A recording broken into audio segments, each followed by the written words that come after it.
Welcome, sports fans, to the most unfiltered, unapologetic, and downright outrageous sports podcast on the airwaves. Get ready to dive headfirst into the world of hard hits, jaw-dropping plays, and the kind of commentary that would make your grandma blush. So grab your jerseys, crack open a cold one, and join the Fired Up family, where the passion for sports meets the unpredictability of live radio.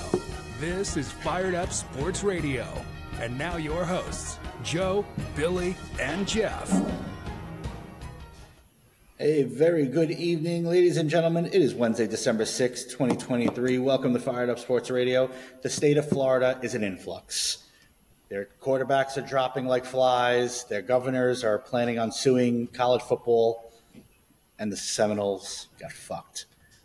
But guys, really quick, breaking news just came in. Something you don't see every day. The Yankees and the Red Sox made a trade.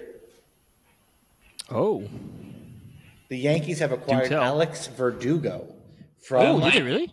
Yes, I like it. Alex Verdugo from the Red Sox for Richard Fitz, Greg Weissert, and Nicholas Judice. All right. I don't know who any of those guys are. Well, Weissert maybe is the only you one. can tell me. Weissert was the only one that I'm actually familiar with. The other two are whatever. He's a pitcher, right? I believe so. Well, I've heard the name. I'm pretty sure he's a pitcher. But yes, Weissert is a pitcher. Verdugo. Does that take you guys out of the Juan Soto? No. I think that fills a nice play. A nice position for us. I just really hope they don't think that Judge is going to be a full-time center fielder. That's the only thing that makes me a little bit scared about. But it is what it is. That literally just came in too. Yeah, literally. Like we're breaking news here on Fired Up Sports Radio. I kind of like Weiser too. I don't know much about the other guys, but Weiser was solid. If I'm not mistaken, I think we got him from the A's. No, I think it was the Cubs. I'll double check that. But guys, let's get into it. There's my first one. I'm going to start my tally. How many times I say that tonight? Florida State. Man, did they catch the shaft this weekend. Going 13-0, Power 5. Listen, we discussed it on the show on the page at Verbatim Saturday. Florida State, in my opinion, was in a no-win situation. The wrong team won the SEC championship, and it forced the hand of the committee. And as we saw on Sunday, they are they're the odd man out of the championship. The winner of Georgia and Alabama was always going to be in. Like that is a foregone conclusion. That team was going to be in. Alabama played for the last 4 to 5 weeks, for anyone really paying attention, played like a top 2 team in the nation. They went out and put 42 on LSU, 49 on Kentucky, 66 on Chattanooga, 27 on Auburn, and then went out and beat Georgia 27-24. They went out there. We also forget, against that bad Auburn team, they needed a last-second bomb into the end zone just to win. And Auburn's not very good. That was only just 2 weeks ago. It's not like it was early in the season when they weren't feeling themselves. It was literally, 2 weeks ago, I think it was. Yeah, it was a 4th and 30, whatever it was. They needed that to beat them. That's the part that I had the issue with as well. Is in the weeks leading, I always said I said it at verbatim, ad nauseum. The team to watch out for would be Alabama. They were going to sneak their way somehow. Listen, the college football committee has a complete Alabama infatuation. Exactly. For me, the biggest travesty. Listen, Florida State. Yeah, okay, they're the odd man out. I get it. To me, honestly, the biggest travesty is how Georgia falls 5 spots. That's insane. Yeah, I thought that was a little rough. 5 spots is a lot, especially when you are the best team in the country. It's not close, okay? They had one bad game. They lost to it's not to say like they lost to a bad team. Bama is a very good team, and I'll be honest with you, I think Bama is the favorite of the 4 in the playoffs right now. I don't. Well, I know that's probably how it is, but I don't think that's the way it is. I don't like that Georgia fell. I think Georgia should have been 4 if anything. If anything, have a Michigan, Georgia. Like, that would have been a better idea. I don't like that Alabama was able to jump. I mean, they did beat Georgia with the number 1 team. That's fine. But we can't just forget the whole season that they had. I mean, it wasn't crazy. I don't think Alabama. I mean, like I said, they needed a last-second throw in the air to beat a bad Auburn team. Texas had to go in there, Jeff. Like that's the reality. Texas had to be in. Texas is the one team that beat Alabama. Michigan was going nowhere. Alabama, you can't take them out and leave Georgia in after Alabama beats Georgia. So those are your 4 teams. I have nothing against Florida State, but we're talking about a team that was 55th in strength of schedule this year. They played 2 ranked teams the entire season, their first game and their last game. They threw for 55 yards and scored 16 points in winning that championship game against Louisville the other day. And this is what we're arguing about. And they're looking at a team right now, I'm sorry, when the decision was made, FSU's quarterback was a 3rd-string red-shirted freshman. Okay, but you got to think, what did Florida State do wrong? They played who was in front of them, right? They did nothing wrong. They did everything that they needed to do. Like, everything that they were asked to do, they did. They went 13-0. 13-0. It doesn't matter who they played. They went 13-0, and I think this is the first time a Power 5 school, undefeated, didn't make the playoffs, or at least into that echelon of game. You know what I mean? I get it. I don't agree with it, is what it is. So I understand you want, when it comes time for certain playoff games, like you want the Yankees in there, you want the Red Sox in there, you want the Dodgers, the Braves, the Mets. You want those teams in there to make it seem like they're, basketball. If you don't have LeBron James in the playoffs, it's not going to do too well. I get it. I don't think Alabama deserved it any more than Georgia. I know they beat Georgia. I get it. I just don't agree with it. I don't think Alabama should have jumped that high. So, Jeff, I don't know who else should have been. I mean, like I said, I think Georgia should have been the number 4. I think Texas needed to be in the way they needed to manhandle Oklahoma State, and they did pretty convincingly. So they had to get in. Washington beat Oregon like that. They had to get in. They've been playing very good. Florida State's defense, I think, is so underrated, and that's why I think they should have got in there. I don't think they would have had a shootout with anybody, but I think they could have held they probably could have held Michigan down to a couple, 20 points. And anything can happen with that in college. I get it. Get it, Bill. I get it. I understand where you're coming from, and I'm not saying I agree with all the rules, but the reality is that even though they say, they beat who was in front of them and that shouldn't matter, they played the schedule, it does matter when they tell you that strength of schedule is a factor. And where it came to strength of schedule, we're looking at teams that are all in the top 10 in strength of schedule, and we're talking about Florida State that was 55th. Florida State's what, ACC? Right? Yeah. Mm-hmm. It's not their fault. It's not their fault their teams suck. But guys, it just sucks. One thing that I think we're missing here is that college football puts these 13 people in a room, right, to make a decision, and it's subjective, right? The problem is that, listen, we've had disagreements, right, in here, and check, that's another one. Yep. We've had arguments, and when you feel passionately enough about something, you're going to fight. That's the hill you're going to die on, right? Right. So the biggest problem with all of this is you made a subjective decision on something that should be objectively done. All season long, a computer has decided who was your top 4. And take a guess where Florida State finished in the final rankings determined by the computer. Number 4. Okay? So the computer had them at 4. But the committee decided or took it upon themselves to say, hey, we don't think that this team is going to be competitive or is one of the best 4 teams in the country right now, And that's why they removed them out of 4. Because truth be told, if we were going based off the top 4 teams, there's no way in the world Georgia is not in that discussion.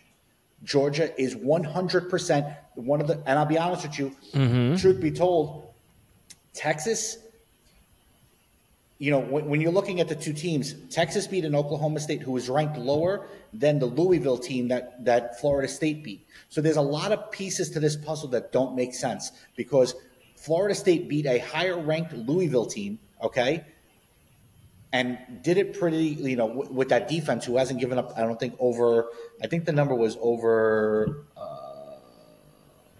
no, sorry, I was just breaking news coming into my phone. I was just checking it. We'll get into that in a little bit. But, it's sitting here and the highest point total they gave up all year, Florida State, was 29. Yeah, I was going to say, they haven't given over 30 points a game. To Boston College back in September. It's impossible. The defense is good. I could tell you that. The defense is very good, and that's why it's I don't know. It's kind of a travesty in a sense, but I get it. I know why Alabama's in. All of us know why Alabama's in. God forbid you tell Nick Saban to sit one out. But Alabama's in because they beat a team that hadn't lost a game in 2 years. Alabama is not that fucking good, and Michigan is going to shove it down their fucking throats, and I cannot wait to watch that. They're going to just that game's going to be that game's going to be a lot closer than you think it's going to be. I'll tell you that right now. I hope Michigan just runs their dick into the ground. I would love nothing more. So just to shove it down every Alabama's fucking fan's face, every player, that fucking committee. That let's be honest, some people in that committee, it's time to maybe get them out. I think the terms are over. I don't even think half of them stayed awake. If we're being honest, I don't know if you saw the committee. Some of them need to step back and maybe get some new blood in there. Now we're going to blame this on the old whites. Yeah, I sure am. I see where we're going. All right, so I just looked it up. So I just went in, because the degenerate in all of us was definitely looking for it. Right now, Michigan -1.5. Okay, total 45 against Alabama. Texas is -4, which is very surprising against Washington. Total is 63.5.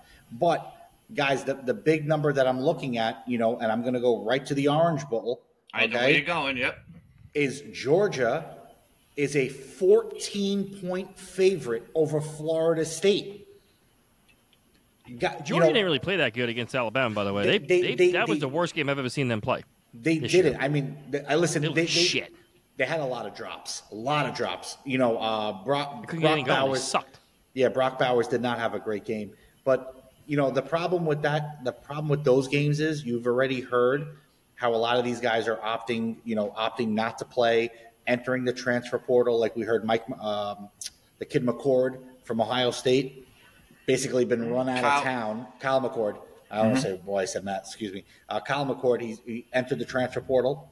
God knows where he's going to end up. He's trying to pull a Bo Nix. I don't see why you would leave Ohio State. There's 11, 12 guys leaving Ohio State right now. Dude, they can't beat Michigan. They're so mad about that. They were so mad about that. I don't think the coach. Fuck this. Yeah, I don't think the coach. I was gonna say, do you think it's the coach? Yeah, I don't think he survives this. I really don't, because when you have this kind of listen, they went 11-1. That's not. But their one losses keep coming against Michigan. That's the problem. Yeah, that's definitely the problem. Every year, definitely the problem. 11-1, 12-1. Just Michigan, they can't beat last couple of years. But yeah, so that's what makes it funny. But my favorite part of this whole weekend, okay, I don't know if you guys saw the clip, the absolute troll job that Pat McAfee did on the Georgia fans might have been the single greatest con job I've ever watched in my life. How he led them seamlessly in that chant, And at the end, he just sits there and he smiles and says, "Give me Alabama." I thought the place that was the wrestling in him. That was the greatest heel turn since Hogan in '96 at Bash in the Beach. That's what it is. It was definitely a wrestling thing there. But this is why he gets paid. I'll be honest with you. That goes to show you why he gets paid as much as he does. Because did you see Kirk Herbstreit? He was like, "What the hell just happened here?" He caught them all by surprise. It was so awesome. Herbie is the hardest working guy in the business. That guy is everywhere. Yeah, he's like he really the Ryan Seacrest of like sports. Yeah, College football. basically. He's there. I heard some story how he, like Thursday night, he does the Amazon, Thursday night game NFL. Friday, he goes home to watch his son play football. Then he leaves that night, goes Saturday to do game day. Then he does that and goes to NFL. The guy is everywhere, and he brings his dog with him too, which is awesome. But Great. He's everywhere. That guy, hardest working man in the biz. Absolutely. So they released the schedule for the bowl games. Any game that you guys are looking forward to? Is there a game that jumps Michigan, out? Alabama? That's it. That's all I care about right now. Michigan, Alabama. I can't. I don't care go about anything past else. there at the moment. I'll be honest with you. Yeah, I don't care who else is out there. I don't care who else is playing. I don't care. I want to see Harbaugh just run Saban's cock into the ground. I would love it. I hate that team more than I hate probably anything else. And it's not so much them. It's just, again, it's like the Yankees. I don't hate the Yankees. I hate Yankee fans. It's different. In this instance, I think Alabama just sucked dick to the number 4 spot. That's how I feel. Again, I understand it. I don't like it. I mean, if there's one game that I'm going to look forward to, just because of pure offense, I'm actually looking forward to the Fiesta Bowl. That's going to be Oregon versus Liberty. I think that total should be insane. Actually, let's see what that total is right now. That total for that game is not on the board, apparently, because I don't know why. Yeah. You know what else is going to be another good one? Ohio State and Missouri in the Cotton Bowl. 64.5. 64.5. Uh-huh. So, it's it's definitely going to be a fun bowl season. There's so many storylines for us to follow, and we're gonna track them as best as we can. Is this Harbaugh's swan song? There's a lot of rumors about him possibly. I forgot who it was on Saturday morning. No, I'm sorry, Greeny. Yesterday on the Pat McAfee show was saying how he and Harbaugh were at a funeral last year, and after paying their respects to Ohio State, the departed, they were sitting there talking, and how he was very impressed with a lot of the young quarterbacks. He said, but one thing that struck me was that he spent a solid 5 to 10 minutes telling me how he felt of all the young quarterbacks in the NFL. Justin Herbert was the best of the bunch by a wide margin. So, listen, you could see the writing on the wall for all the conspiracy theorists. Does he make his way to Los Angeles? That's got to be the most attractive job to anyone. Yeah, I think it's more Belichick. Oh, yeah. Huh? I think it's more Belichick to go there. I think Harbaugh. I saw today that the Bears, I think, is a perfect team for him personally. But I saw Eric Bieniemy might get another chance to be a head coach somewhere, and it seems like Chicago was one of those teams that reached out at least. Either way, they need a new coach, but I think Harbaugh to Chicago would be probably the best move. Maybe not. I don't think it'd be the best move for him. I think anyone who takes LA that's going to be the job. I just think he could do so much more with Chicago. He would be more of a, if he can get them to win, they would just build a statue like in year one for him. They wouldn't do that in LA. I don't think they care too much like that. Chicago cares.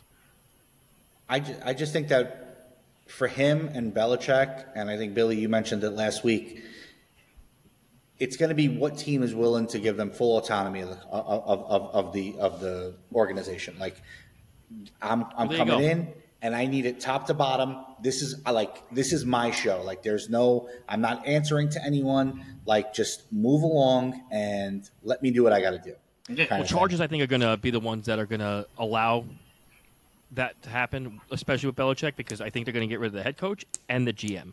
The GM has to go more than anybody. Yeah, Chicago likes polls. He's not going anywhere. He's starting to build something. Trading and getting Sweat, I think, was no one understood the move until he got the extension. Then everyone understood they're playing for the next couple of years. So I think that was a good move. I don't think he's going anywhere, but I think Eberflus will, and that's where I think Harbaugh can just jump right in.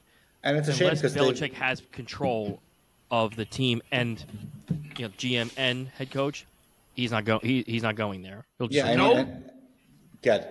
Neither one of those guys, Belichick or Harbaugh, are going anywhere with a GM in place. Not happening. At the very least, they're bringing in a figurehead with the title general manager with them. They are not going there cemented, attached to the current general manager of any franchise they will go to. I think Chicago could do it. I agree with you on the Chargers. I think Chicago they like Poles. I think he'll be there, and I think Harbaugh is good with that too.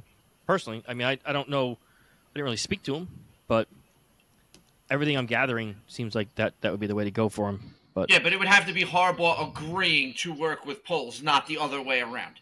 That's what it's going to be. I think it'll be fine.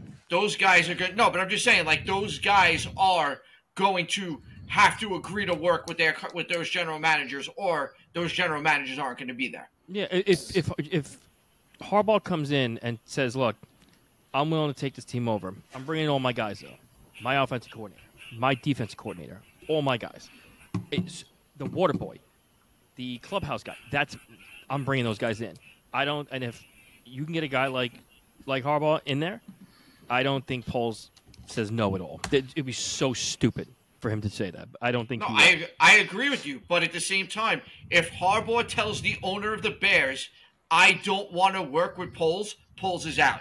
If that's what it takes to close that deal, if the owner wants Harbaugh, Poles is out. I don't think he would do that, but I do understand what you mean. Yeah, if this was Carolina, where Tepper has, it's complete. But guys, now that we moved, that's number 2. Checked into the NFL. Another team, that we could possibly be looking into, right? So for me, when I'm looking as a coach, I'm going to look at what organization can I go into that A, has an owner that's going to be willing to spend money, B, has some semblance of structure, right? How safe do we think the coaching staff is of the New York Jets?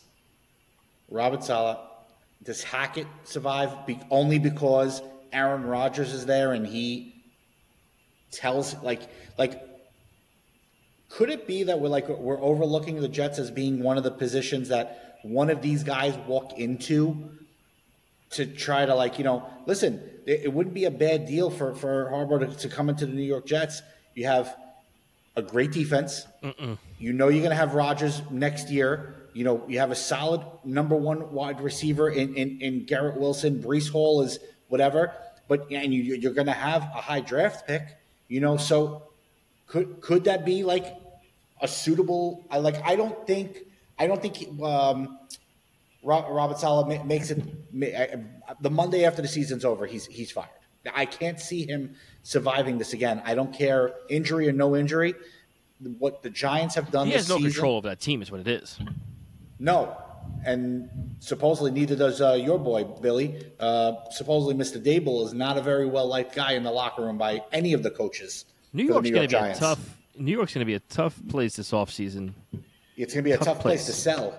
The difference with Saleh and everybody else is Saleh could be protected by Aaron Rodgers. If Aaron Rodgers says, "I am coming back to run it back with Saleh and Hackett, that's who I came here to play for," they're not going anywhere. Woody Johnson is not going to go against Aaron Rodgers. Won't happen. But if Aaron Rodgers says, "Hey, you do what you got to do. I'm here. If you feel they're not the best, show them the door," then they just may be gone. I kind of feel like we talk about this every episode. I feel like every episode we've been talking about Harbaugh, Belichick, coaching changes, things like that. Am I wrong? Well, every episode we're doing it. They come. I mean, it's a topic, but the more they come up. But the more interesting topic to me is the guy that's leading the NFL MVP race right now. And if you don't think he is, you haven't been watching. And that's Brock Purdy of the 49ers. I mean, this guy is leading a team. Joe's shaking his head at me. Joe, what do you got to say, Joe? Wait, before Joe goes, how many times did I say this earlier when I said top 10 quarterback? He's a top 10 quarterback. Everyone laughed. Dude, this guy, he's good. He's not. I'm not saying this guy's an elite quarterback, but this guy makes the throws when he has to make them. He knows what he's doing. He's smart with the ball. I don't care. Everyone can laugh and do whatever, but guess who has the best odds for getting the MVP? Now, granted, yes, it should be McCaffrey. I think McCaffrey, if anyone's going to win the MVP that's not a quarterback, should be between him and Tyreek Hill. But Brock Purdy takes control of that team. These guys will kill for this guy. So he's doing something right. You guys are discrediting one person so much Debo? right now. No, and I know it's Billy on your part. It's complete Giants bias, but it's the quarterback of the Dallas Cowboys, guys. There has been no one playing better football than Dak Prescott right now. His numbers speak for themselves. I agree. He should be the front runner. Listen, Brock Purdy went on a 3-game skid where he disappeared and people questioned him. That Everyone usually happens Dak to that Prescott. That's what I was just going to say. Every year it happens, but this year, it hasn't happened yet. It hasn't happened. And listen, their schedule down the road is going to these next 4 weeks are going to tell us a lot about the Dallas Cowboys and what kind of team they are. Starting with Sunday night at home versus a very pissed off Philadelphia Eagles team. And I do like them in that matchup too, because they're home and they kill it at home. They're 6-0 at Dallas. home. They're very good at home. Listen, that's going to be a good game. I think it might be game of the week. Game of the week? Yeah, it's Sunday night. Yep. No, I mean just. Oh yeah. I'm gonna name it the game of the week. I don't Sure, think the NFL does. Let's go with it. Their next 4 games are the Philadelphia Eagles at home, then on the road for the Bills and the Dolphins, and then home against the Lions. That is a murderer's row of a 4-game stretch for the Dallas Cowboys, and they're gonna come out of this because you got to remember this match Sunday night is basically for the number 1 seed in the NFC. Okay, and then those next 3 games are against the kind of talent you're going to see in the playoffs. So this whole fraud alert that everyone keeps says and we're going to get into your team, the new number 1 seed in the AFC. Okay. Yep. But it's everyone's saying fraud. You're the number 1 seed. And I've been saying that for a while. And even with Dallas, everyone says, well, they're not beating. I mean, it's true. They're not really beating good teams, but they're beating teams in front of them. They don't make up the schedule. Well, the Cowboys might, because Jerry Jones, I feel like, runs the NFL anyway, so maybe they do. But it's the whole thing with it doesn't matter. It does not matter. If you're beating up on bad teams, you're doing what you're supposed to do. If you're getting blown out by good teams, for instance, everyone's getting blown out by the 49ers right now. When they're healthy, they're basically unstoppable. They have a sick defense. They have an amazing, explosive offense. They absolutely just shit-pumped the Eagles. And the Eagles were probably the number 1 team in football, arguably, coming into this game. And the 49ers just teabagged the shit out of them. They got absolutely fucking annihilated. And just shows you how good that team is. But yeah, listen, Eagles got a little bit better this week. They signed my former Pro Bowl linebacker, Shaquille Darius Leonard. I thought he was going to go there. That was my one choice. I said he was going to go. He definitely. They needed someone else just in case Big Dom gets suspended by the NFL. Don't drag Big Dom into this. I'll tell you what he did. He deserved to get smacked in the mouth by Greenlaw. Don't touch a player. I don't care who the fuck you are. But you're a player security, dude. Fucking then you just secure them around the fans. When you get into when you're trying to get into a player's face and you push him away, you should get smacked around. I hear good things about Dom, so I'm not going to talk too bad about him. But if you're going to play with the big boys, you're going to get smacked like one. So, but not for nothing. If I'm the Eagles, I'm going to make that trade every day. Oh, absolutely. Greenlaw gets sent off, and my security agent gets sent off. Oh no! Yeah, it made a big difference when they got blown out by 30. No, listen, made a big difference. Well, listen, Jalen Hurts getting knocked out, that didn't help a little bit, but no one was stopping the 49ers that day. Nobody.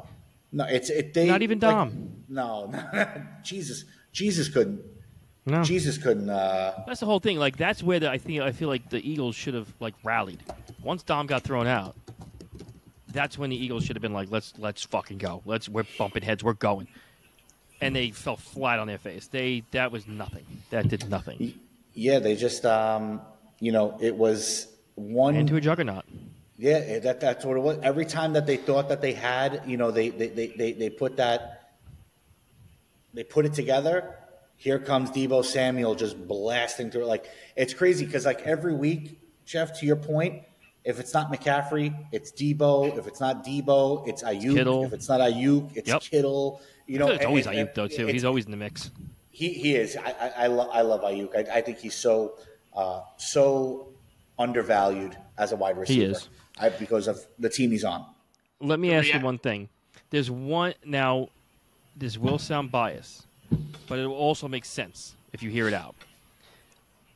I don't think anyone can really beat the 49ers. That can stop their offense. The only team I think that has a chance to stop them would be Miami. And the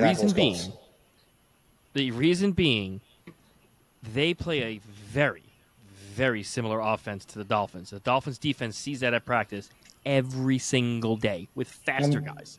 Well, McDaniel came from the 49ers. That's what he ran their offense. But that's what I'm saying. I think the team that can stop them is the team that everybody thinks is a fraud, but that's the only team that can stop them because that's the team that sees that kind of offense and that kind of motion and they know it better than the 49ers know it. And they're practicing with this offense just as explosive and faster. So I just feel like that's the only team that can stop them if there was a team too. I get Does that make sense? Point. It does 100%, but here's the difference. The players that the 49ers have on defense, to me, are significantly better than the players that the Dolphins have on defense. Not at corner, not at safety. Especially now with losing Phillips. The lineman, line. Your line is decimated right now. They got JPP. You know me. You guys needed a hand. All 7 fingers. But Van Ginkel just steps right in for Jalen Phillips. That's what I'm saying. They are very deep, and nobody even acknowledges it because they just don't know the guy's name. They don't watch enough. Van Ginkel is real. That guy is fucking joke. He's been having a great season. Oh my God. He's been having roughly a better season than really Jalen Phillips. Jalen Phillips was really out there. He was absolutely killing it this year. Was it real breakout year? But Van Ginkel's not far behind him. No, I forgot what game it was, but it was early in the season, and Van Ginkel just took over the game. He was everywhere. He was literally everywhere you turned. They're like, who is this guy? He had a pick 6 this past week. Yeah, this weekend he had a pick 6 on a screen. He just ran right into it. No problem. Yeah, it was tossed to him. Billy, I got a quick question for you, sir. Okay, and it's more so why than anything else.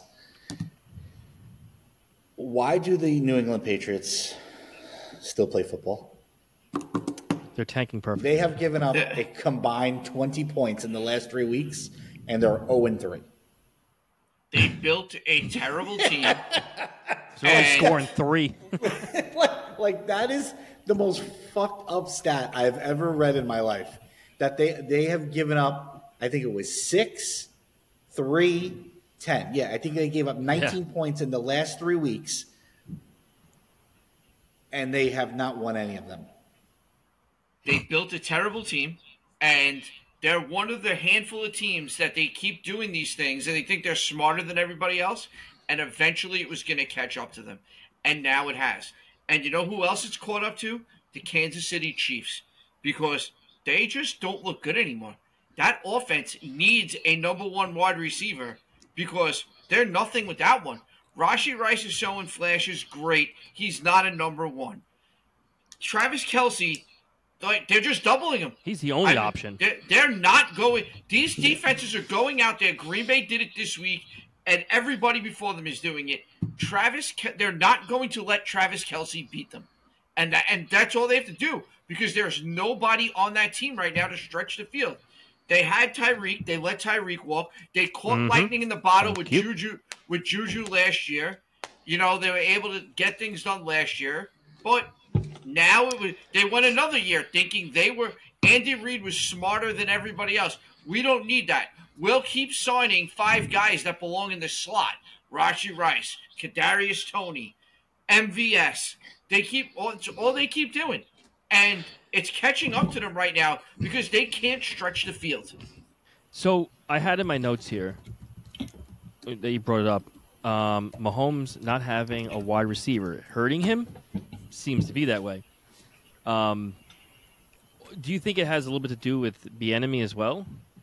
I mean, because he didn't have really wide receivers last year either, and Bieniemy didn't have really a problem. I think it's Bieniemy more than I think that's the bigger loss, guys. Is Bieniemy because Washington's offense looked way more NFL-like than it has in years past, and that I credit a lot of that to Bieniemy. But I think the problem with the Kansas City Chiefs is Patrick Mahomes doesn't wear a cape, right? Like, as much as everyone wants to think that he does, he is a product of what is on the field with him.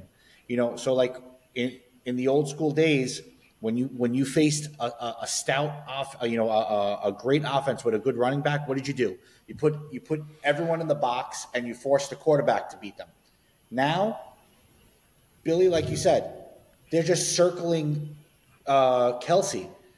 Because none of these other guys have proven that they can carry the load. They show flashes, but their best offensive player beyond Kelce is Pacheco. When he had a great game the other day, but it was overshadowed. Left hook too. Yeah, I mean, but that goes to immaturity. Your team is down, and that's the move that's what you're doing at the end of the game. Like, you're throwing left hooks. Yeah, and you're one of the top offensive guys on that team. You can't get thrown out of that game. You can't. You got to compose yourself, and that's something I'm sure they'll work with him this coming week, because that was a stupid fucking play, man. That was such a stupid play. And the other thing about Kansas City that I brought up to you guys before is I'm curious to see how Kansas City does. They've never played a playoff game away from Arrowhead other than the Super Bowl.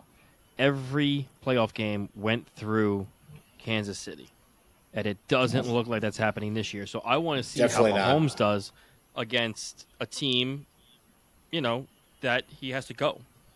He's not going to be able to go to Arrowhead and have the fans get loud. He might have one home game probably because they're going to win. They'll probably be top 3, I would assume. But I'm curious to see how he's gonna play against that. Miami have it number 1. This is the best case scenario for them. They are so hard to beat there.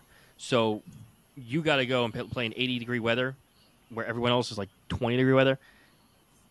That's going to be a tough place to. That's why I'm loving it right now. I don't want to keep bringing them up, but I'm so happy about this right now. They control their destiny right now. Well, I mean, someone who controlled their destiny last night was the Jacksonville Jaguars, who, with the win, would have been the number 1 seed. But Trevor Lawrence getting hurt and being out, you got to take him right out of the playoffs. You got to bring in probably Buffalo, right? Yeah. The committee bring in Buffalo. Absolutely. Absolutely. That's how this works, right? That's how you it works. lose your quarterback, you're out of the playoffs. Correct. And you bring in the next big thing, which is probably I would have to go with Buffalo. The committee will probably agree. Listen. Let's stay within the division. We'll give it to Houston. It is Houston.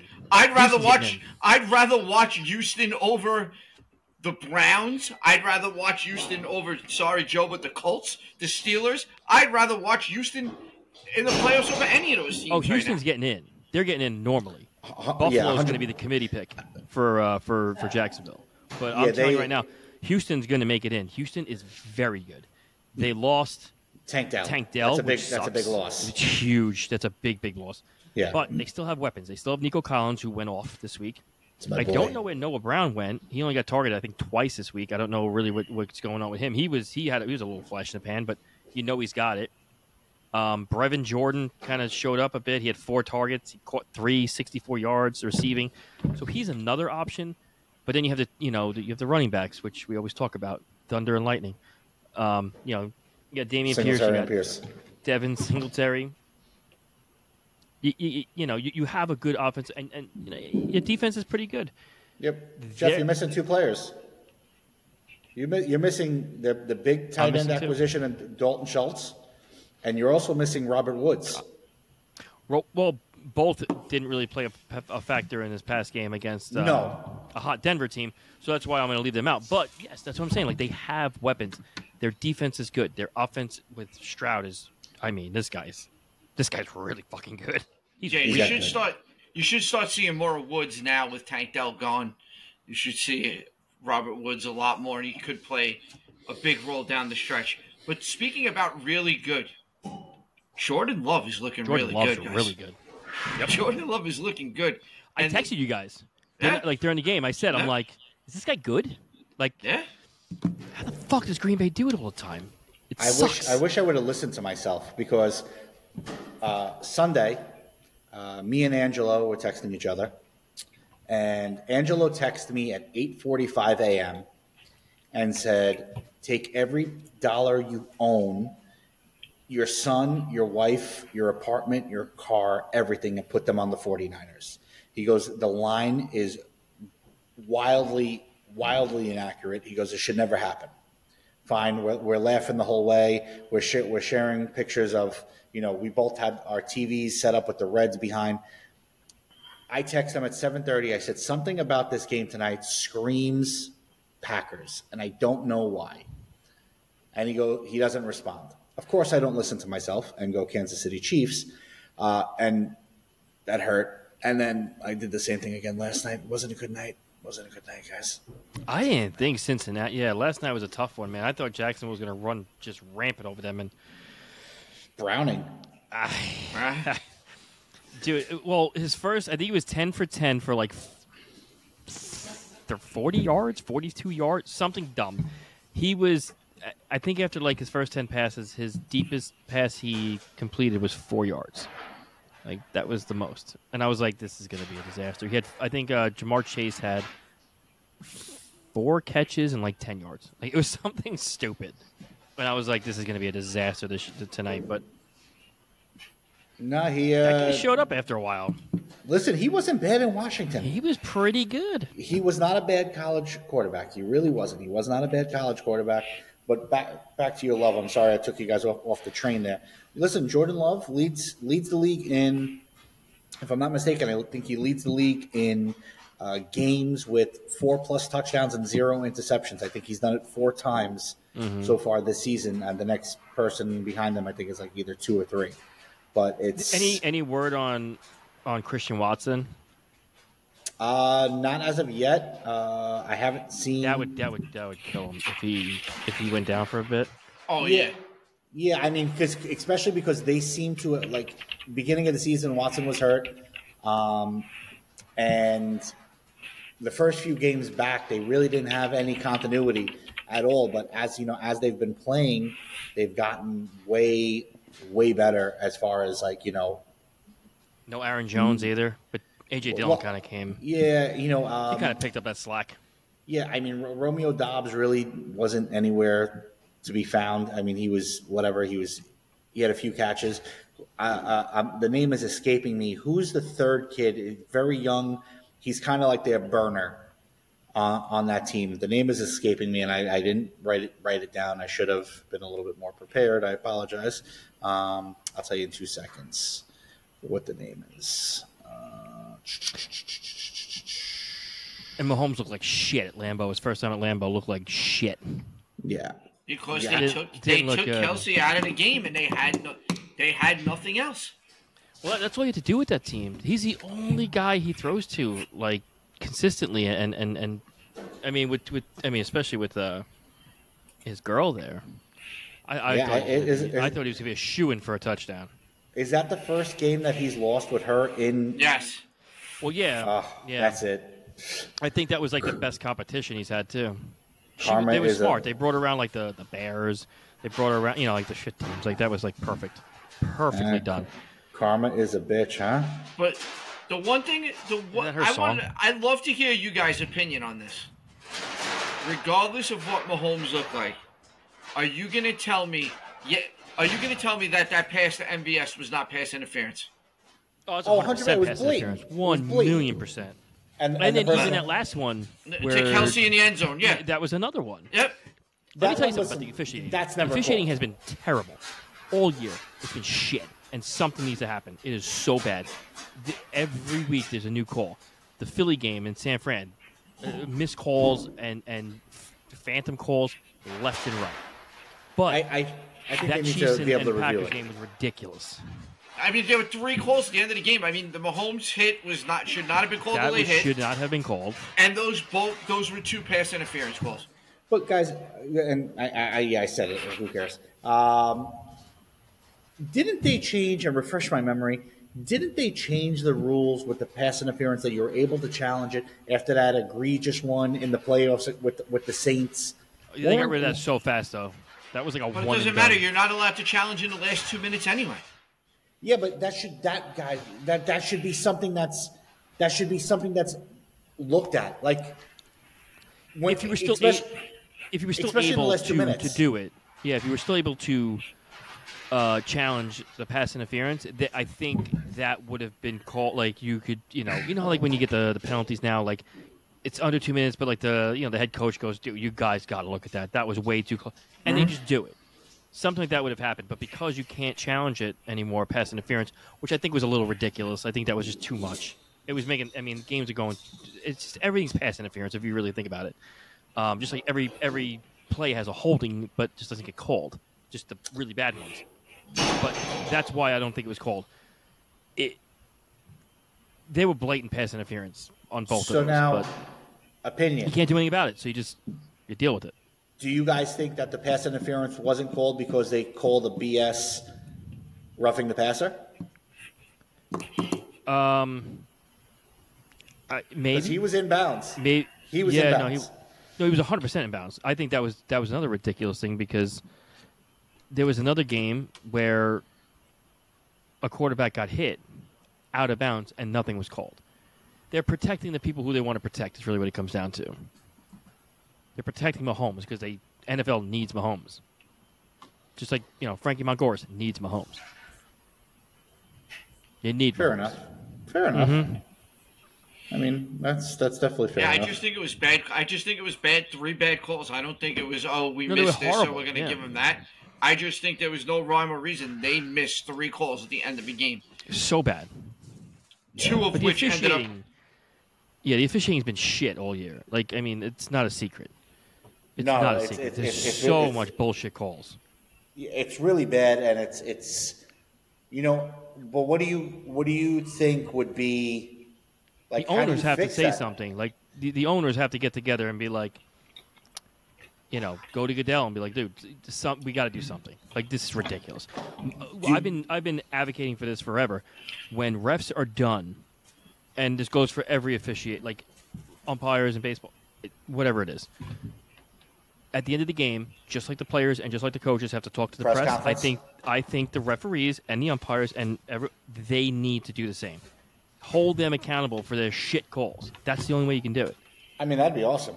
I think it'd be great. That'd be great. Yeah. So how do you feel that you fucked up this team's playoff Yeah. chances? By not doing your fucking job. Did you do that for fun? Did you really think that? Because nobody else did. I think that needs to happen. I really So think. this was a discussion It'd be great. this morning on I believe it was First Take, basically saying how some of these referees, unlike in years past, some of these referees, like, this is kind of like their secondary job, and it's not like their primary focus, And I think Obviously. that's I mean, and it's showing, that it's not their primary focus. So my thing is that, do you solve this by paying more, right? Because then that would allow people to make this their primary job. Do you add more refs on the field, or then does that become just like a complete clusterfuck?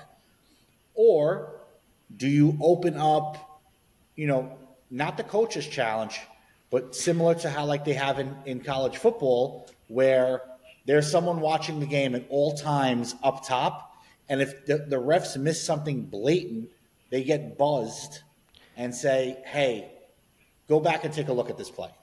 Can I ask you guys something? If you made $205,000 a year, would you cry poverty? Would you need a second job? Because that's what refs make. I just looked it up. $205,000 per year. No, there's no excuse per year, for it. You're working 18 fucking weeks. Yeah, you're not even working a year. Listen. So I don't know where you came up with that.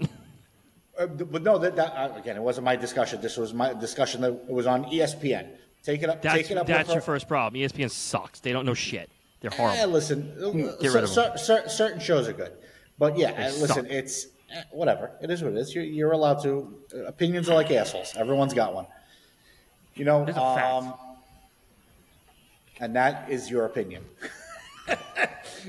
So, but I don't know. The ref. Stop with the ESPN shit. The officiating's been bad. There's so no bad. Yeah, there's no. But my boys, another big win on the way to the playoffs, showing a lot of grit. Best backup quarterback in the game. The stash. Dude, that was some throw at the end, man. That was that was a ballsy throw. pretty fucking good. That was just, if you know, that's how we started the game too. I think his first or second pass was a bomb to Pierce, and he had said he said in the pregame whatever that he wanted to start getting Pierce a little bit more involved and to stretch the field because Pittman is more of your underneath receiver. He's not really a burner. No. Pierce is kind of like he's not Uke. He's not Uke. Right? I always kind of felt like they were like the same kind of wide receiver. Yeah, so he's Pierce is more of the stretch. I honestly thought that's what Isaiah McKenzie was going to be when we brought him in, but he hasn't really panned out the way he was in Buffalo. But let's see. Yeah, he's in full Minshew mode.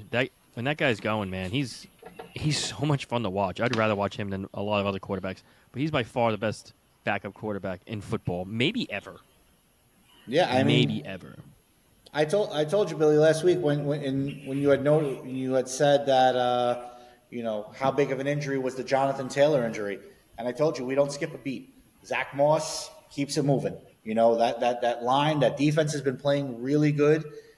Again, they're proving me wrong. They are forcing me to have a big slice of humble pie because, I had no thought that this was even in the realm of possibility. No, they are probably one of the most, if not the most surprising team in the NFL right now. Like there's other teams like you knew the Lions were going to be good. You knew the Cowboys were going to be good regular season at least. It's between the Colts and the Packers right now that at this current moment, if you ask me who's surprising me the most, it's those two teams. Oh, you don't throw the Texans in there? Yeah, but you knew they were going to be better. You didn't know that. You didn't know the Colts were going to. You didn't know the Colts were going to sustain this level once Richardson went down. Billy, nobody did. The preseason, the Texans were their win total was 3. But nobody thought this was going to happen. No, not this. But nobody. I said they were going. What I meant was they were going to be better than last year. Oh, dude, they just had to show up to the field. When the Colts, that's all they had to do was show up, and they were better. The Colts once they lost Richardson and how well Richardson started off the year. No, I did not think the Colts were going to maintain that going from Richardson to Gardner Minshew. I did. Yeah. Crazy. But yeah, going into another big week coming up. I think we said there's really only 2 games that we're looking at. It's gonna be Dallas Philly Sunday night, and then I think Kansas City Buffalo, repeat of the AFC Championship game a couple of years ago. Breaking news. Breaking news. Is this the Marco Gonzalez trade? Yup, Pittsburgh Pirates got Marco Gonzalez from Atlanta, who just got him. Yeah, they said they were going to trade him right away. Yeah, I kind of thought that. Well, we're going to take a quick commercial break. When we get back, I'm actually going to circle back to something that we spoke about at the beginning of the show, which was that big Yankees trade. A couple things that are coming across my desk. We're going to share with you guys here on Fired Up Sports Radio. Your desk? Hey sports fans, get ready to gear up with JR Apparel Shop, your go-to destination for custom sports merchandise and network gear. Whether you're a die-hard fan or looking for the perfect gift, we've got you covered. And here's the best part, from now until Christmas, JR Apparel Shop is giving you a slam dunk deal. Enjoy a fantastic 20% off on all orders when you shop online at www.firedupsportsnetwork.com. That's right, 20% off everything, t-shirts, hoodies, hats, and more. Hurry, this exclusive offer is our gift to you this holiday season. Make it a December to remember with JR Apparel Shop.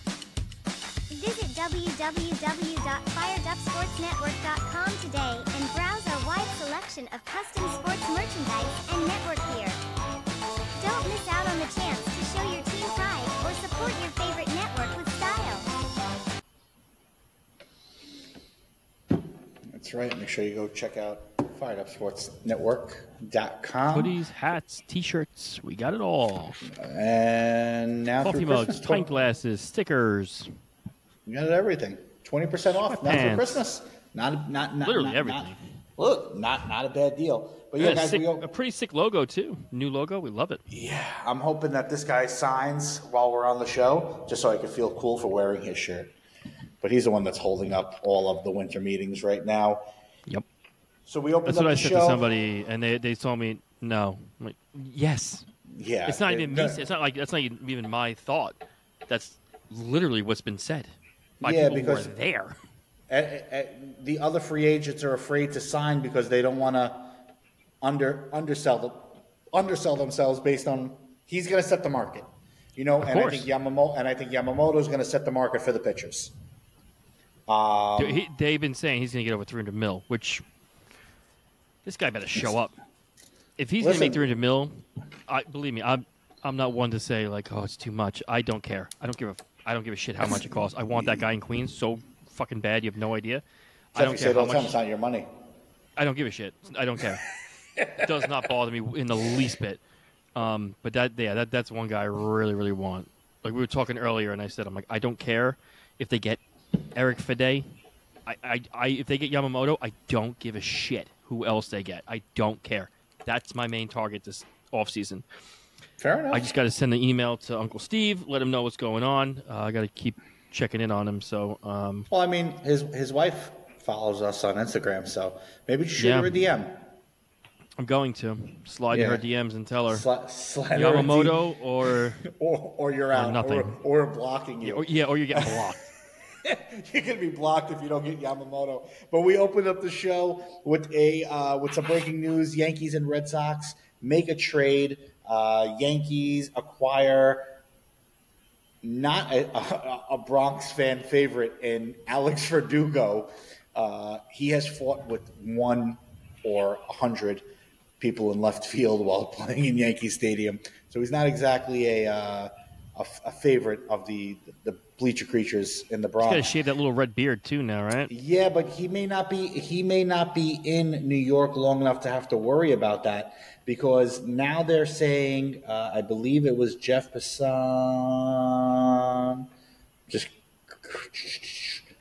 that he believes that the Yankees made this trade in order to Passan. I always say Passan. I don't know why.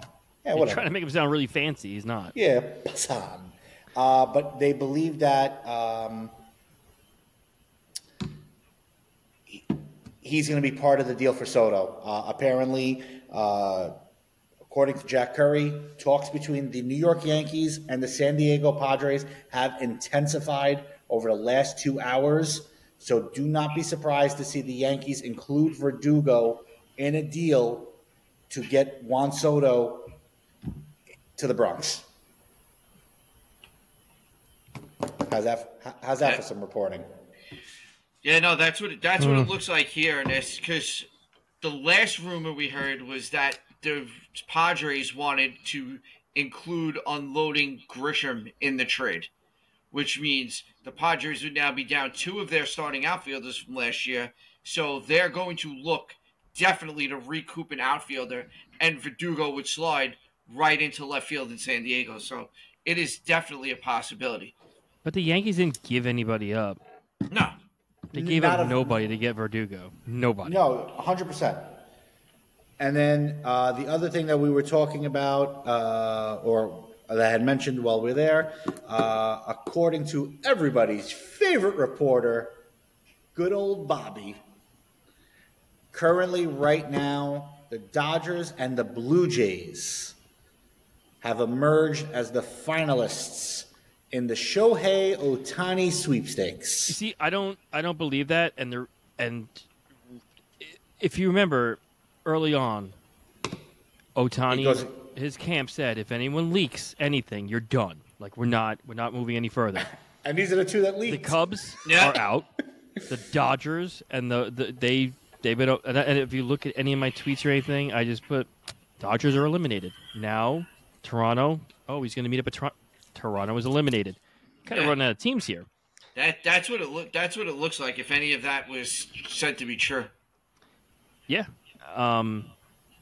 it's supposedly down to the Dodgers, Blue Jays, Giants, and shockingly, the Angels. The Angels. If he goes back to Anaheim, no one should feel bad for him. He's doing it to himself. I don't care anymore. If he goes back to Anaheim, I'm going to say this, and we can have this goddamn argument again if you want to. Don't talk to me about Shohei Ohtani winning another fucking MVP award. No, he'll still get it because, again, Billy, we're going to go over this again one more time. It is not a team award. You deserve nothing if you go back there. You went for money. Go make your money and your money and live in obscurity. That's fine, but he's still going to hit 50 bombs and take home a bunch of MVPs because that's what he is. He is the most valuable player. If he goes to any team, he makes them better, doesn't he? Most valuable. That's the equivalent to the question: if a tree falls in the woods and nobody's there to hear it, does it really make a noise? Yes, that's because what it is. Science. Because nobody's there to hear what he's doing there, and it's affecting nothing. It doesn't matter. He's the most valuable until they make it a team award. It means nothing. He's the most valuable player in baseball. That's what it is. MVP base in the American League. He is the most valuable player. If he went to the National League, if they made an entire one for the MLB, he's getting it. He does both pitching very well. He hits very, very well. He's the most valuable. If you take him out of Anaheim, you put him to another team, that other team gets how much better? That's valuable, right? Oh, yeah, but it has to be a team that was good first. Doesn't matter if he's good or he's bad. It's going to be better. No, I'm saying if you put him on, no, let me explain. If you put him on the Colorado Rockies, he's going to add 10 wins to them. If you put him on Oakland, he's going to get another 5 wins. So there you go. You're making there's value right there. He's valuable. He's the best player in baseball. Yeah, it's not, honestly, it's not close. It's not. He what he brings to it. I know Billy won't ever listen. Yeah, I know, I get it, but this I'm going to fight with him all the time about it. This is a hill that Billy's going to die on. Yes, I'm going to throw him down like Jack and Jill. Yeah, but that's fine. But Billy, and my question is this: if he does sign with the Angels, right? Let's go down this rabbit hole. The Angels came out yesterday and stated that they will not be trading Mike Trout. 100%.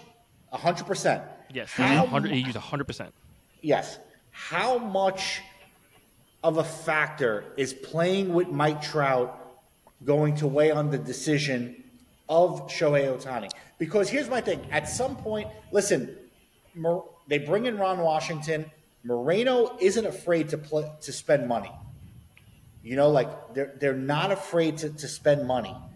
So maybe in the negotiations with Shohei, they're saying, "Hey, listen, we know you can't pitch, but we're gonna be aggressive and we're gonna go make X, Y, and Z." Or, "Hey, Shohei, why don't you give me a list of players that you want us to add to the team, and we're gonna do everything in our power to get at least 2 or 3 of them to show you that we're in it for the long haul versus like here's your bag. You need to get rid of Rendon. Rendon's such a win. The only way you get rid of him is you got to shoot him. Bless you his heart. You got to eat that contract. Nobody's taking it. I mean, there's only 2 names there that can improve that pitching staff at this point that are available, that are going to make a dramatic impact on it. And that's either Yamamoto or a trade for Tyler Glasnow. What about Blake Snell? I don't think he tips it that far because I don't trust Blake Snell year after year, and I do not trust Blake Snell on a long-term contract. Well, you're not going to be able to pay a lot of people because, let's be real, I mean, at some point there is too much money for even billionaires. What if you went out and you got yourself, not even Yamamoto, let's say you got a Montgomery, an Eduardo Rodriguez, and then trade for Glass now. If you have, I don't know what their farm system looks like. It cannot be that good because they just suck year in and year out. If you can find a way to get those guys, now we're starting to talk. Like you're building a decent rotation. Then right. Shohei comes back next year. Now you have 4 legitimate starters. Now it's going to cost a lot of money in that sense, yes. But the only way I can see this happening is if they find a way to get out of that Rendon. I gotta tell you, this guy is so smart. He's the biggest I don't give a fuck in the world. He signs the big deal, and then he's just like, I'm not fucking playing no more. I'm good, and I don't have to. You're right, though, but they have to. I want to see him play 162 games in that entirety of the contract. I don't think he will. He just doesn't care. So it's at that point. Yep. So I just pulled up the Angels depth chart, right? So currently sitting right now, we're going to remove Shohei Ohtani because he's not going to be able to pitch for next year. Right now, they're going into the season with the rotation of Tyler Anderson, Patrick Sandoval, Reed Detmers, Griffin Canning, and Chase, I think it's Silseth. Okay? So not exactly like there's nobody there like kicking your dick in. Okay? No, but if you could take, like, let's say Anderson and let's say you take the one, your quote-unquote ace and number 2, and you drop them to 3, 4, 4, 5. It's not horrible. It's a solid squad. Listen, you have Carlos Estevez, who was an all-star last year, reliever. They have a decent bullpen. Jose Suarez in the pen. They have Jose Soriano in the pen. Jimmy Herget. They have some good arms in that pen. So the team is not that far off. The problem is that, like Jeff said, they're burdened by a couple of really bad contracts, a la, Pujols. I think they're still paying Pujols. Rendon, but I think the kid Logan O'Hope, right? It's O'Hope. Oh yeah. Whatever. Yeah. Yeah. He comes back. He comes back. He comes back. I know that he was injured. They missed almost half the season for Brandon Drury, so hopefully they got a full season out of him.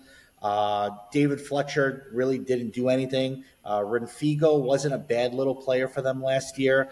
It's so weird because they don't have a terrible team. No, and just suck. They have no pitching, and they have no pitching. Especially now without Ohtani, but they're not even hitting that much outside of Trout. No, Trout can't stay on the field. No, and that's really what it comes down to. But even with their current rotation now, if they were to go out and get Glasnow, they're going to have to probably move 2 of the pitchers in that current rotation, which is fine. You get Glasnow and you get maybe a Montgomery or Eduardo Rodriguez. Yeah. And no, I mean, if you turned around, again, you're talking the move you just made was to replace 3/5 of that rotation, and you replace 3/5 of that rotation, I'm with you, and they can compete. So Bill, Jeff, Billy, right now what it is being said is that the Yankees are looking to spin Verdugo in a package with King and Thorpe. Those are going to be the 3 pieces.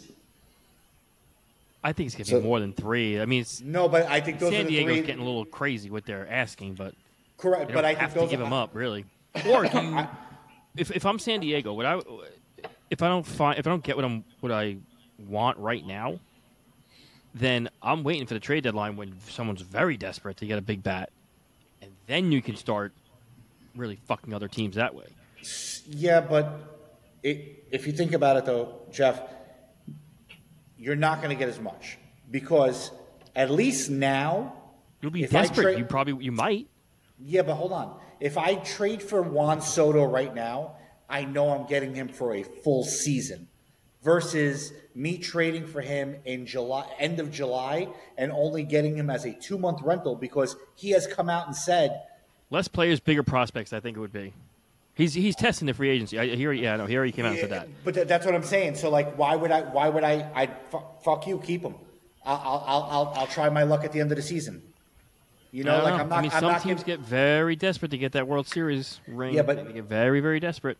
Yeah, I get it. We've seen it happen multiple times. I think if I'm the Yankees right now, I think it's. I wouldn't do anything, honestly. I wouldn't give up anybody. I would go buy him next year. I see. I'm okay with giving up quantity. I'm not okay with giving up quality. I can't give up both because that's what San Diego seems to be wanting. Is they want their asking price is ridiculous. It's insane. So my thing, if I'm the Yankees and if I'm Cashman, I'm coming to the table and saying, listen, I'll give you Michael King. I'll now give you Alex Verdugo, okay, and I'll give you one of my mid-tier prospects. Maybe it's this kid Thorpe, okay? If you want a couple of single-A ball players, awesome. Beyond that, you're not getting Volpe, you're not getting Sweeney, you're not getting the Martian, you're not getting Austin Wells, you're not getting any of my top-tier guys unless I have in writing that Juan Soto is signing a multi-year contract with me. Then you could have whatever the fuck you want. Oh, yeah, that's a big thing. And, I mean, I got to be honest. The Yankee record of developing starting pitching prospects, I wouldn't take any of them off the table because our record isn't very good. Isn't Drew Thorpe your top pitching prospect? He is. Well, it depends on which list you look at. It's either him. Him or Hampton. Him or Hampton, yeah, depending on who you ask. I've just heard Thorpe. I've heard that name several times where the Yankees don't want to give him up. He's like their guy. He's got that big. You know what it is? But he's got that big frame. He's 6'4", 6'4" right-handed pitcher. So he's a big. He's got that's a big frame. That's a big boy at 6'4". Because how tall was what's his face? How tall was Randy? Juan Soto. No, Randy Johnson John. was 6'10". Was he 6'10"? Mm-hmm. So he's not that big, but as far as our pitchers. He's definitely up there. So, and I believe, if I'm not mistaken, he is. I'll tell you right now. I'm pretty sure he's a righty. No, he's a righty. Yeah. He bats lefty. If that helps. Yeah, that doesn't really make much sense. I never understood that. That's the part I never understood. Listen, the one kid, I've said it ad nauseum, the one kid I don't want to lose is Spencer Jones. That's the one kid, if I'm going into negotiations. I haven't heard his name come up at all. He is legitimately Aaron Judge 2.0. 6'6", bats lefty. He's an outfielder. He's 6'6", 235, bats left, throws left. The kid is going to be. I think the kid's going to be a superstar. Again, we never know. But if I'm not mistaken, let me double check it for you. Stats last year for 6'6", 235. This guy doesn't have a lot of pop from what I'm seeing. Unless he's always hurt. I don't know. 480 at bats. He had 16 home runs, 66 RBIs. Not really that much. 43 stolen bases. He was a quick motherfucker. Yeah. for 6'6", have 43 stolen bases. It looks here like he struck out last year 155 times. And that's in looks like single A, double A split. That's a lot. But Jeff, the game has changed. That's the game. I know that's the game. But it's just if you're going to strike out that like 150 times, you better be hitting me 40 bombs. That's it. Or listen, I mean, what's his OPS? His OPS is 780. That's not good at all. I know. Well, he Not was for a better. Power guy. He was better. He was better in. I mean, whatever it was. It was much less at bats. I mean, his at bats in 20. Me too. 20. Yeah, thanks. In 93 at bats in 2022, he had a 963 OPS. Listen, I like the way the kid. I just like the way the kid He could probably looks. be something really good. I'm not trying to shit on him. I'm just I don't know him, so I can just look at numbers and I can see his size and I can look at his numbers and tell you that he just doesn't. He's a Vogelback. Yeah, Vogelback has more power, so I can't really say that. He's less than Vogelback. I mean, the biggest. Vogel used to get you home runs every here and there. Yeah. But yeah, I mean, he could turn out to be good. I'm not going to say he's not, but The biggest key to this whole thing, no matter who's included in it, is the Yankees need to get this done before Ohtani signs. Because you don't want more teams getting involved in the price going up and everything like this. Get it done now. The Blue Jays were oh yeah, you're right about that. The Blue Jays were apparently in, but they still want to go after Ohtani first. He's priority one.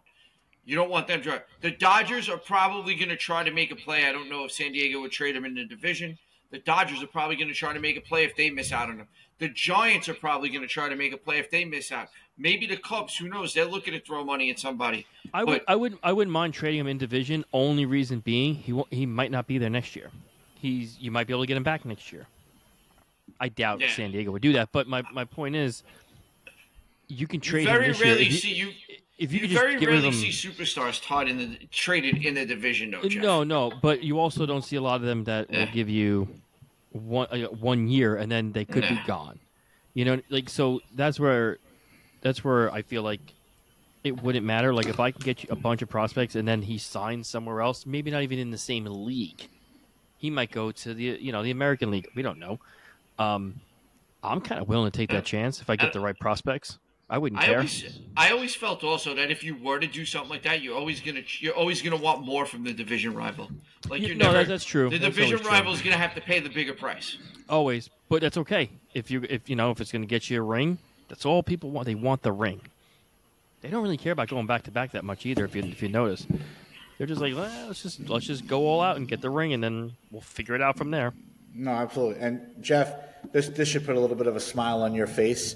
Earlier today, Brian Cashman was interviewed and was asked about a bidding war for Yamamoto. Brian Cashman was asked if he will compete with Steve Cohen, and he says, I don't know if anybody can compete with Steve Cohen. Yep. Isn't that the best? And that's what's great about having this guy.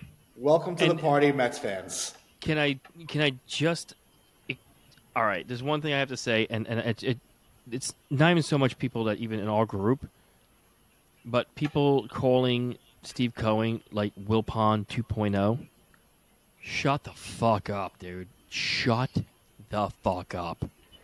You can't even come close to comparing. This guy went out and had the highest payroll ever in baseball. And people are going to call him Wilpon 2.0 just because he's not buying everything. He's not an idiot. He didn't become a billionaire, multi-billionaire, by being a fucking idiot. That's why most of us, if we hit the lottery or Powerball, we go fucking broke instantly because we're fucking stupid. We don't know how to. We don't know how to handle it. You can't call him 2.0. The Wilpons would have never paid Lindor the amount of money that he got. Never. Just wouldn't have happened. We would still be seeing Robinson Cano run out to second base if it was the Wilpons. So anyone that keeps using that, I can see the trolls saying that. That's fine. But when Met fans say it, I just want to punch them in the fucking throat and then explain to them like you don't even understand. I went through all this shit. You're not going to come in. No, dude. What Cohen's doing, he has spent more money where you don't see it, like in the stadium. certain things with analytics. You don't even see that money. He spent more of that than the Wilpons have basically on their entire payroll. No, So I get that aspect. I'm just saying as a Mets fan, and again, I'm talking as an outsider, right? As I'm more of an Mets optimistic Mets fan. Well, yes, you are. You're definitely the anomaly when it comes to a Mets fan, right? Yeah. But I can also see those Mets fans that were born after 1986 that have never seen their team win a world championship, right? That they're pessimist. Like they're the Mets fan every year, right? You go into it hopeful, but most Mets fans, barring yourself, but you can be pessimistic.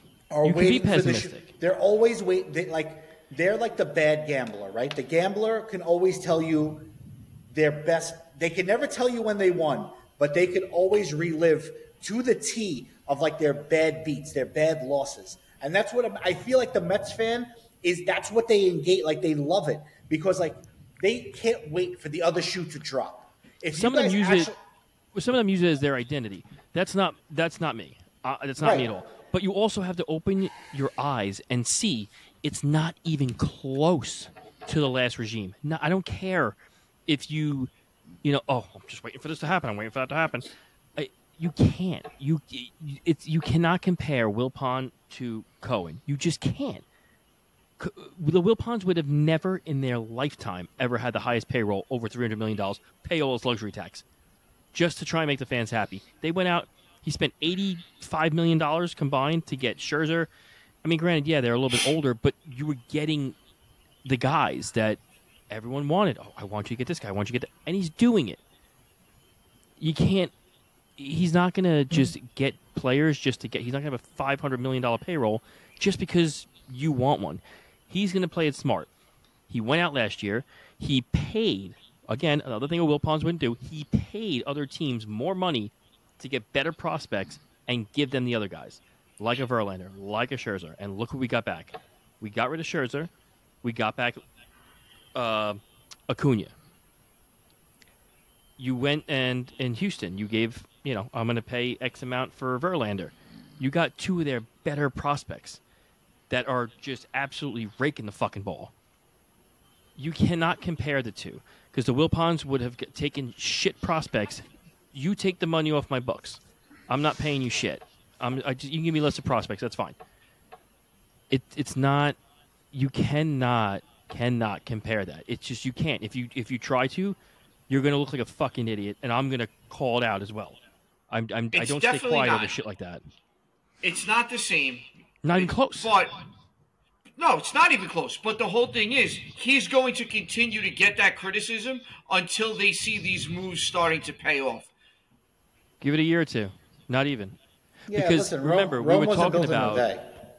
Right, but remember we were talking about, I think it was last week or whatever, maybe 2 weeks ago, with Cohen, and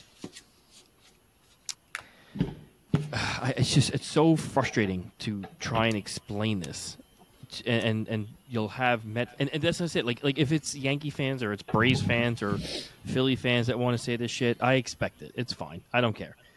But when your own fan base says stupid shit like this, it drives me insane. Why are you a fan? Sal Licata literally called them, this is Wilpons all over again. I hope to Christ, for his sake, I never reach this guy or see him in the wild. If I do, I might really, I mean, verbally, I will destroy him. Verbally, I will destroy him. I don't want to say anything too incriminating on myself of anything else I would do, but you can't, it's just, it drives me, it's just, I'm going to keep repeating myself over this, but you can't compare the two regimes. You just cannot do it. There's no way you can do it. It's night and day. It really is. And anyone that says it is, like you said, it's being a troll that they just or are completely incompetent and don't listen. Let me check that down. That's another one. We have said it many of times. Baseball is not for the feeble-minded. It is a very cerebral sport. It's an intelligent sport. You need to have more than 5 IQ to understand the game of baseball. People look at names, people go to the game, they eat a hot dog, and they think that they understand the game of baseball. Baseball is a very intricate sport. There is such a dynamic to the sport, and that's why it is America's pastime. That's why it is my favorite sport. It's not one of. It is my favorite. I could watch baseball all day long. I tend to do it all the time. To watch how the Wilpons ran your team basically into the ground. With 4 analytic people. 4. Listen. Now we have 100. Yeah, to the way that listen, he's very much Steve Cohen is a man of the people, right? He's a fan. He's a fan. So I know you're not going to relate with this very much, Jeff. Billy, more so you. I look at this as the same transition that the WWE just went through. You have Vince McMahon, who is the owner, that his mindset, although he built a successful empire, right? There's no discrediting what he did for since 1982 when he bought the company from his father to present day, what he turned a $1 billion industry. But he was out of touch because what he thought people wanted to see over the years didn't. And now steps in his son-in-law, who's in charge of creative, and you could see the product changing, and he's listening to the fans. Never in a million years, if you would have asked me, did I think that someone like CM Punk would ever return to the WWE? But it's what the fans wanted, and that's what Triple H is doing. That's who pays the money, man. That's who's paying for all this. And that's the part that people forget. Like, yes, wrestling is fake. I get it. The shit those guys do is real. It's scripted. I get that. But right. It's scripted, yes. I would call it fake. Well, I mean, the outcome is fake. Correct. It's like a play, but it's a soap opera. It's a soap opera. Okay, I say it all the time. Like, that's my male soap opera. It is called sports entertainment, and the people forget that second word, entertainment. You are paying to go see a show. The same way when you go to pay hard-earned money to go see the New York Mets play at Citi Field, yes, they're playing sports, but they are also entertainers. They are there to put on the best possible performance for you, the fan, to enjoy yourself. Those guys are not going – obviously, that is not a staged result, but at the end of the day, they're still entertainers in the terms of not like a circus clown, but they have to perform in front of you. Well, here you go. One thing that was said when the moves were getting made during the trade deadline. So when Max Scherzer asked, are we going to be competing? Honestly, he probably didn't even think they really were. But one thing I can tell you about Cohen that I have learned by listening to his interviews and just listening to the guy hates to fucking lose. He does not lose. He's not a loser. He does not want to be a loser. So when he got the prospects back that he did, I'm pretty sure, like at the time, he's probably like, yeah, we're gonna try and rebuild. We're gonna stay competitive. I'm not gonna go crazy and start buying like massive guys. Like I'm not gonna go out and just spend $600 million on Ohtani. I'm gonna try and do it smart. Then he sees what they got back and realizes they're not far off. As half these guys can probably play this coming year. So I don't think by any means he's, shipping out and being like, we're going to wait until 2025 is probably the year when we're going to do it. Probably not. He probably sees what's going on. He sees Jet Williams. He's seeing Clifford. He's seeing, Acuna. He's seen all these guys like develop fast. He's like, we might be able to do this a little bit quicker. That's why I think he's going to. Now, you go and invest in a guy like Yamamoto, and you give him 12 years, $300 million, whatever it is. That's an invest. Like, so the guys that you got last year, guess what?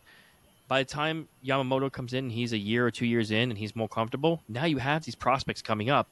And these are big time guys, man. These, I should say on the minor league level. But their scouting reports show that they're gonna be pretty good baseball players. So I don't think they meant along the lines of, no, we're gonna dump everybody and we're just gonna try and we're gonna try and hover around 75, 80 wins and see how that goes. That's not him, man. It's not him. And anyone that knows that he wasn't doing that. So all the Met fans that are going into a little tiff about him not going out and getting Soto, going out and get Yamamoto, and also Ohtani, and also... He's not going to do that. He's not going to do that at all. You don't become a billionaire by being stupid. He's going to make smart moves. It's not the most expensive team that always wins. It's the best team that wins. And he's trying. That's what he's trying to build there. He's trying to do exactly what he said he wanted to be, the Dodgers of the East Coast, building up that farm system and just keep going with it. That's the way to do it. You kind of pay a little bit for certain players, and that's just how I see it from my optimistic eyes. Billy, I didn't want you to get confused when he said best team and then MVP. We just didn't want you to, we didn't want you to get confused on that. Me and Billy will go about this all day long. We'll do it tomorrow. We're going to do this all the time, me and Billy. So, Billy, I don't know if you want to make a point. I just saw an article, and I wanted to get you guys' opinions on it. So basically,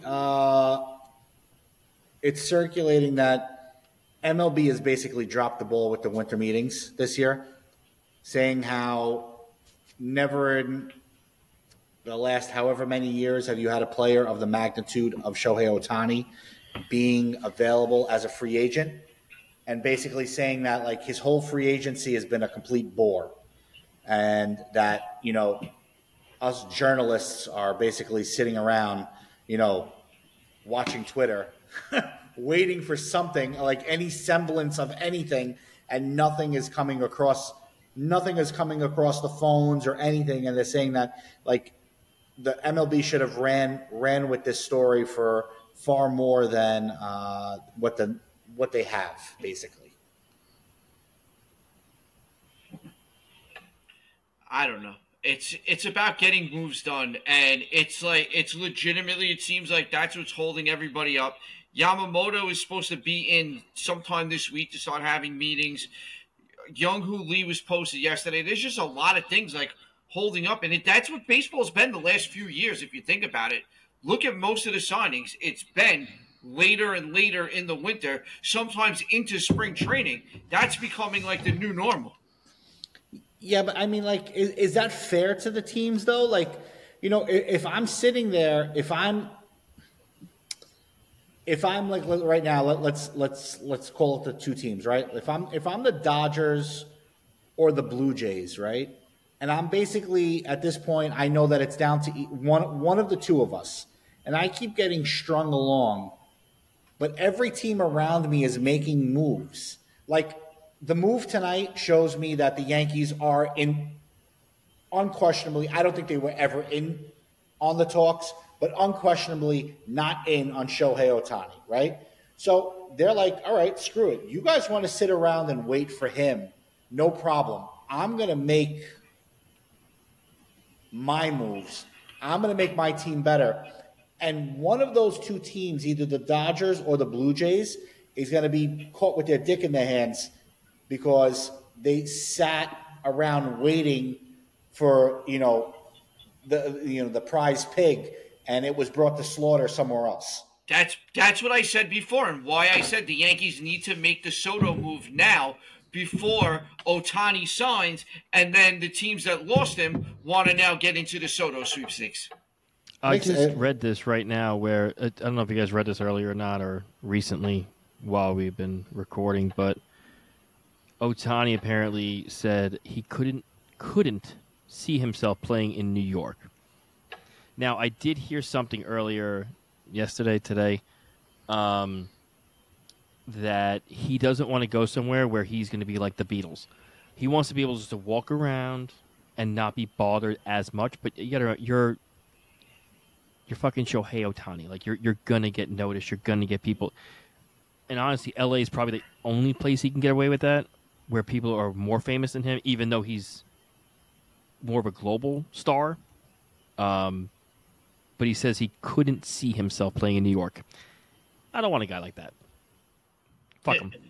No, absolutely. You gotta want to be here, and if you don't want to be here, it's never going to work, and it never has. We've had people here that didn't want to be here in every sport, and they've never worked out. The one thing's pretty funny I'm seeing right now is John Heyman is saying that Soto, if they're still in on Soto, they're still in on Bellinger. If they get Soto, though, and it doesn't include Verdugo, that Verdugo would be the one to move to center field. Which I wouldn't mind. He's actually a decent center fielder. But they said that if Verdugo is involved, then it is going to be Aaron Judge manning center field, which bothers me because he'll get hit too much out there. I don't know if his body think that's going to happen. I don't think his body can hold up to all season of center field. He's just too big. It's not going to huge. It's not going to happen because if Verdugo goes in the Soto trade, they're still going to look to bring in another outfielder. And it's probably going to be more of like a Kevin Kiermaier and Kiermaier's a great center fielder. Would love to see Kiermaier. That's what I'm saying. So it would end up being Kiermaier in center with Soto in left and Judge in right. I don't think we're ever going to see the scenario where it's going to be Judge as the center fielder, barring everyone's healthy naturally. But I don't know. I mean, at what point do the Yankees turn around and say, you know what? Forget the Soto. We're just going to go pay money for Cody Bellinger. Well, that's been the storyline. That's been the storyline this offseason is they said that this is going to be the offseason that shows if the Yankees can still be the Yankees, right? Can they still write the checks? Can they still spend the big money?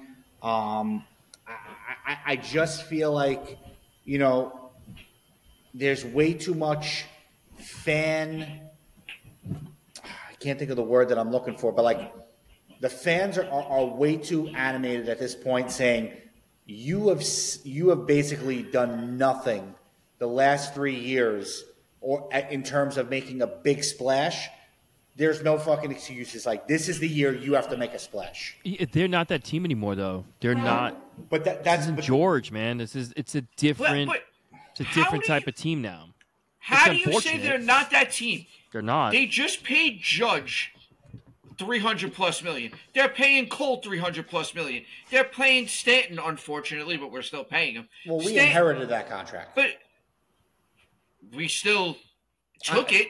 We're still spending the money. But you got to remember. But again, this isn't a George-run team. This is his son, and they're more about business, making money, than they are of making that splash. It's not me even being an asshole. Like, it's just me just being honest. Like, it's not a bad way for him. But they're thinking of it more of as a business, not winning. George was like, I want to win. I don't give a fuck about the business. I want to win. Exactly, and they're still in on Yamamoto.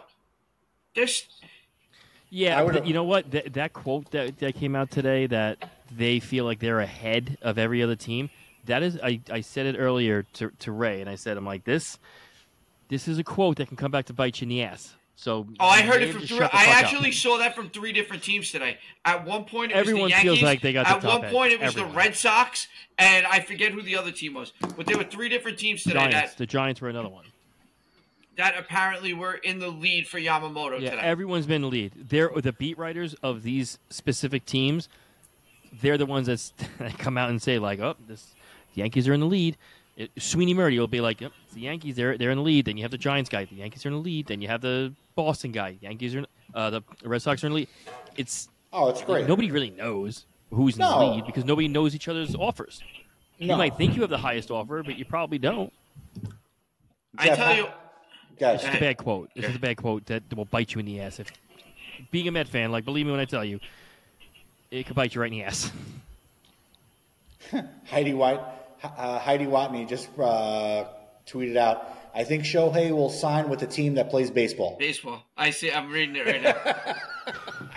Huge. If it's true, it's big. That's big. That's a very bold. I was actually laughing before because one of the kids traded in the Verdugo trade was Richard Fitz. So John Boy Media messages, oh, God. Are you kidding me? we've had someone called Dick Fitz on our roster All this this time, time, and we haven't used him. Like, what a miss. Yeah, it's like Rich Hill too, man. Dick Mountain. yeah, it's like, it's great.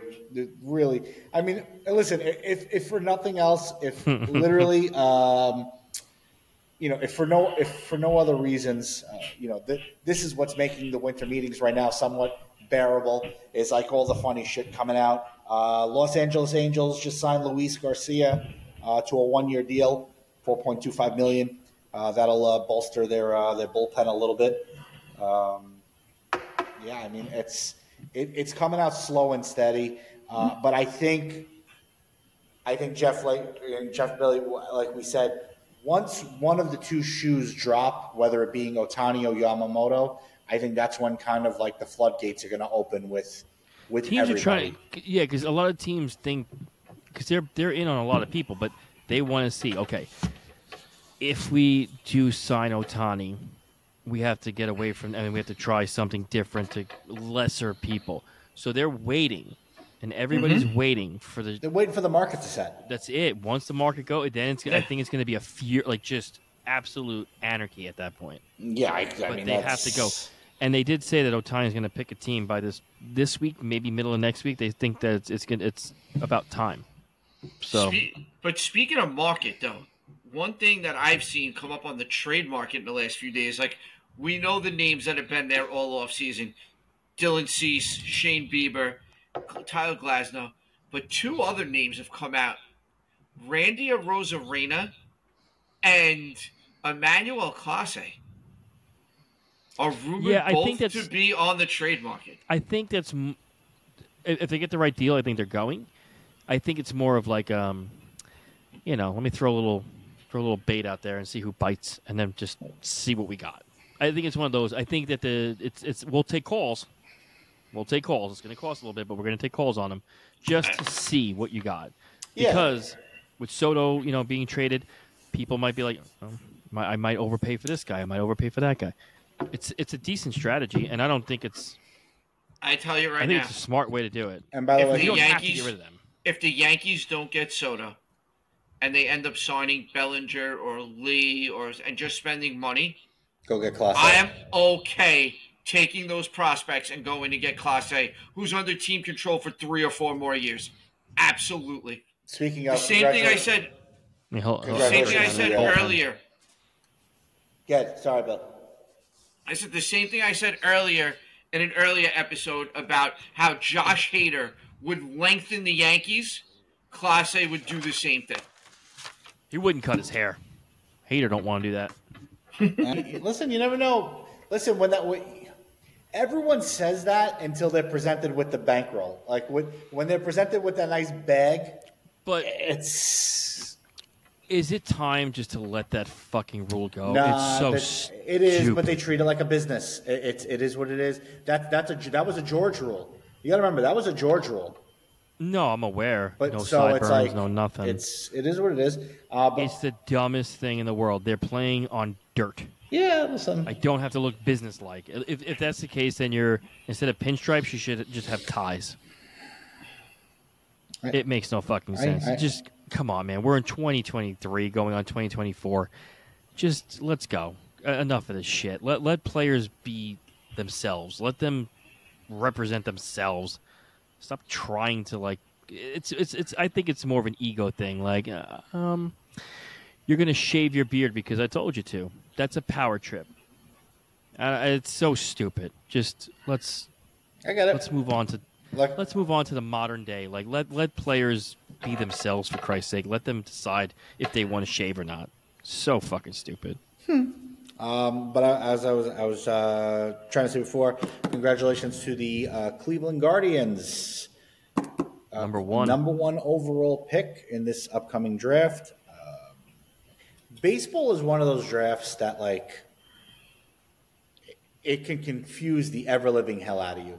Because they draft, I don't want to go, and they go back to college, and all right, they get thrown back in. It's so weird. It's unlike any other draft because correct me if I'm wrong, with football, if you opt in for the draft, you're no longer eligible to go play college, correct? Or is it if you sign an agent? Which one is it? No, football is once you declare. I believe. Yeah, once you basketball declare, is, yes. basketball is once you sign with an agent. Gotcha. Okay, I knew it was something along those lines. Yeah, I mean, I don't know. It's a wild thing. Also, and we're gonna get on to. We're going to move on to the NBA in just a second, but last rumor that's floating around right now is the Chicago Cubs and the Tampa Bay Rays are discussing a trade for Tyler Glasnow, but it's said that the Cubs do not want to give up Christopher Morel, which I don't blame them. I wouldn't give it up. Kid's good. Kid's very good. I'd give him up if it got me a Glasnow and a Rosarena, though. Well, yeah, but Glasnow is Never healthy. he's made of his last name. He's made of glass. That's the only problem with him. I would take him and take a shot, but I wouldn't give up too much for him because you don't know how much you're getting from him. You might get 10 starts, you might get 30, but you might get 10. No, and it's also another one of those situations where you know Tampa Bay has no intention of paying him $24 million this year. So that's got to have some effect. No, they're not looking to spend that money, and that's the only reason they're looking to trade him. They're looking to trade him because of the money he's making, not because of performance, not because of injury history. They're looking to get that $24 million as far away from them as they can because that's just what Tampa Bay does.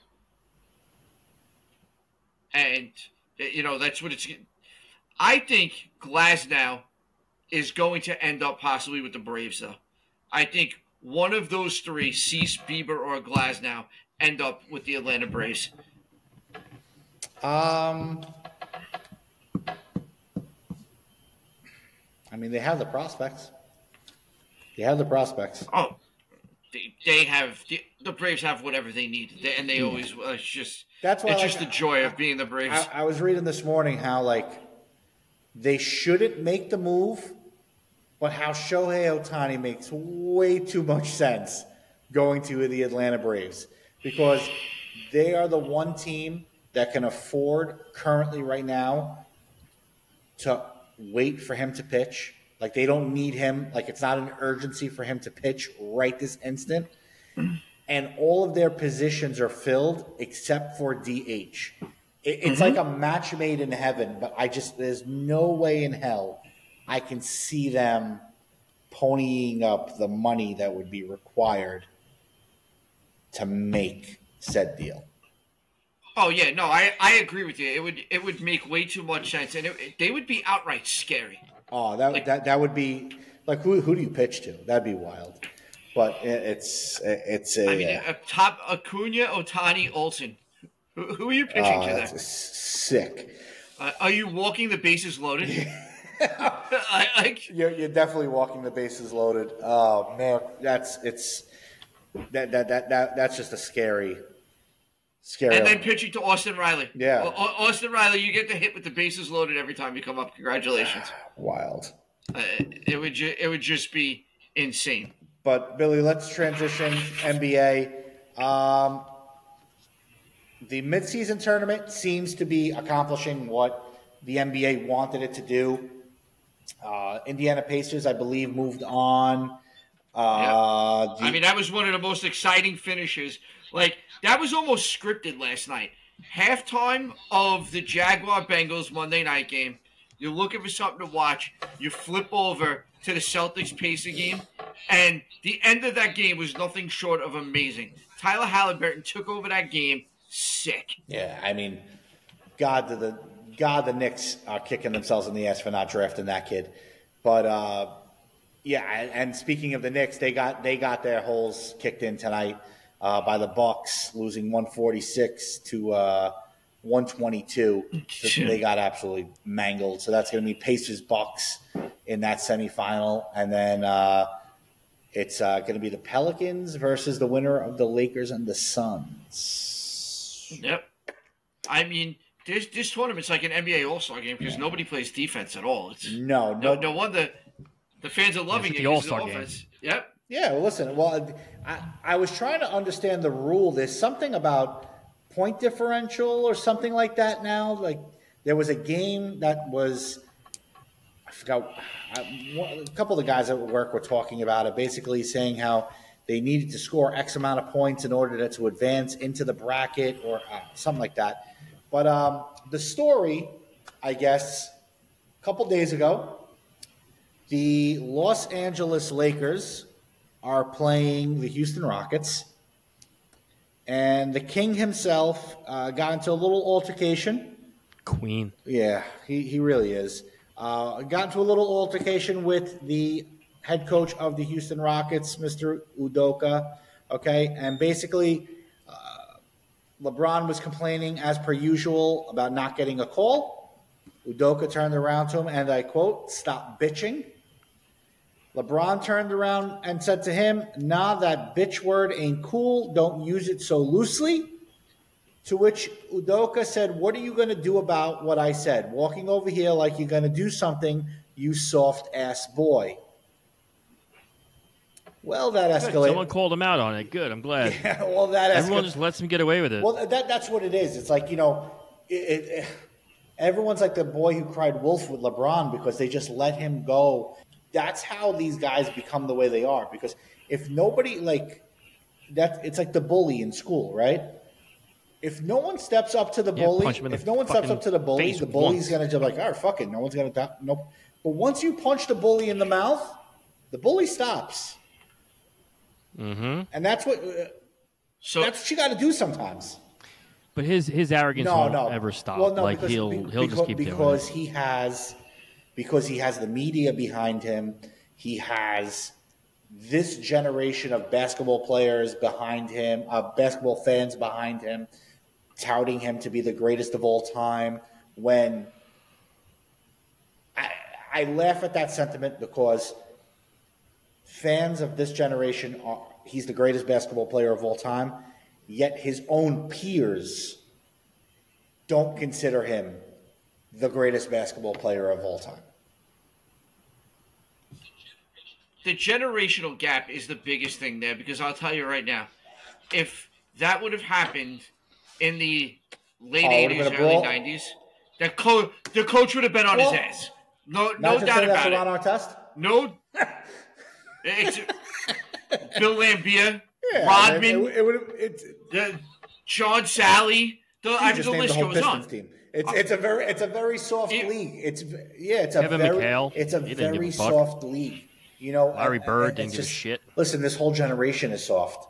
It's just literally just a bunch of pansies, and it's just like they all cry. We've said it about Patrick Mahomes. Jeffrey, you've said it all the time. When he's not playing well, the hands go up. They're all bitches. It's if he doesn't. All bitches. If he doesn't complete a pass, if the completion wasn't good enough, if anything, if anything goes just doesn't go his way, his hands go up and he looks for a flag or he looks for what. It's so aggravating. It just. I don't know. I grew up watching sports in a different era, where driving to the basket in basketball, driving through the lane it was dangerous. Yeah, it was dangerous. You'd lose fucking teeth. Now it's just kind of like you just go, get out of the way. They do I don't want to get I don't want to get dunked on and be a poster. Yeah. Not having that. Those guys would be like, "I'm going to rip your fucking balls off if you jump over my head." They didn't give a shit. Look at the difference. It's the difference of player. The top basketball players from that generation were always some of the top defenders in the league. Yeah, that's not the case anymore. Well, there's no such thing as defense. It's offensive. No, you can't guard me. That's not fair. I mean, Jordan was a lockdown defender. Patrick Ewing was a great defender. Hakeem Olajuwon, great defenders. You don't have those guys anymore. No, it's all about points. I want to score points. They don't think the other way, and that's where we're at right now. No. But that's the thing. Like, you can't. I don't want to hear people who just talk about how LeBron is. this guy's the best ever. He's the GOAT, as they call it. Most of these people never saw Jordan play. We did. Most of us, at least. I don't know. Joe, you probably did. We saw Jordan play. We know what we saw. We can compare it. You can't compare it if you didn't see it. And that's the thing. Like, and I'm sure other people who I didn't get to see, Kareem Abdul-Jabbar, guys like that, I didn't really get to see them in their prime. People might say they're the best. I can't argue that. I didn't see it, so I can't argue the part that bothers me, Jeff, to your point. But I don't think LeBron is the best ever. I think Durant might be better. I think he's a little bit more of an all-around player. But the part that bothers me about it is that the argument they have, and I'm talking about the pro-Jamers, okay? Their argument is that the talent level when Jordan played isn't anywhere as talented as today's batch of players. But my thing is that at the time, you have to remember, so many things have advanced. Technology, technology, science, all of these things have enhanced over the years. So yes, the player today perhaps is a bit like someone like LeBron James would tower over some of the players back in that 90s era. Yes. However, LeBron James would get clotheslined in the 90s. Oh my God. Imagine how much he would cry. He would get eaten alive. And it would be allowed because that was the game. The game has gotten faster. The players have gotten bigger, stronger, faster. But they've gotten softer. Everyone's like, "Oh, please don't tackle.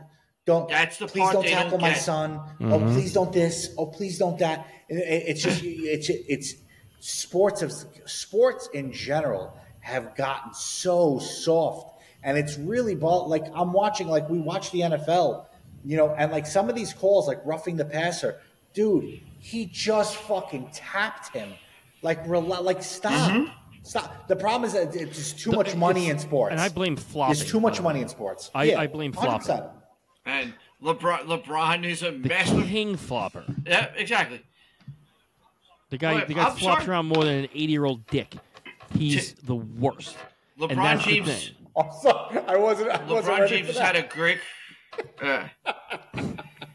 I wasn't ready for. I wasn't ready for that. But like with that, and then you watch like all right, I watched Marino, I watched Montana, I watched, guys like that. I mean, get fucking annihilated. I mean, get crushed, and never got a flag. Where these guys, if you insult them hard enough, they'll get a flag. It's fucking sick. It really is. Like no, it is but the NBA is probably the biggest difference in it too. I mean, because you look at the players now. It's close, but yeah, you might be right. LeBron has had a great career. Like, though, I will not take anything away from LeBron, the player. To me, there's no comparison because this generation is way softer.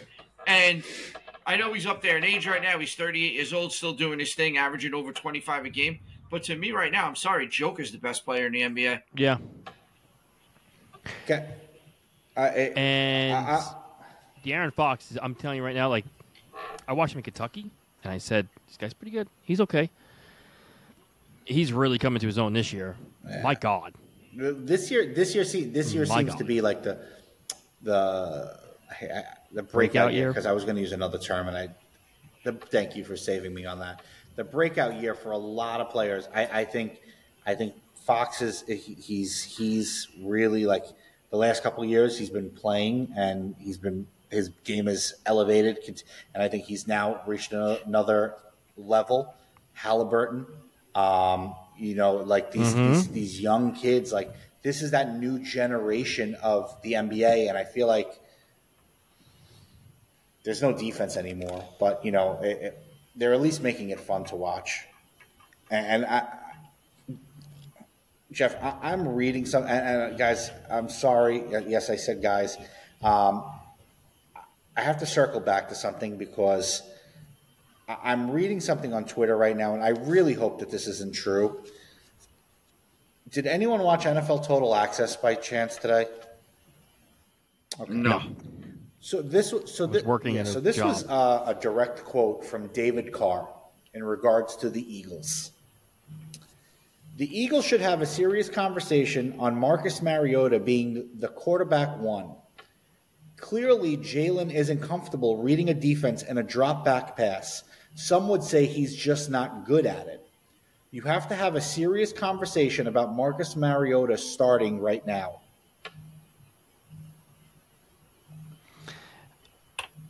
I think that sarcastically said. I don't know. So I'm sorry. Let me finish it. Letting Marcus Mariota starting right now and letting Jalen get fully healthy, he would be more productive. This can't be serious, right?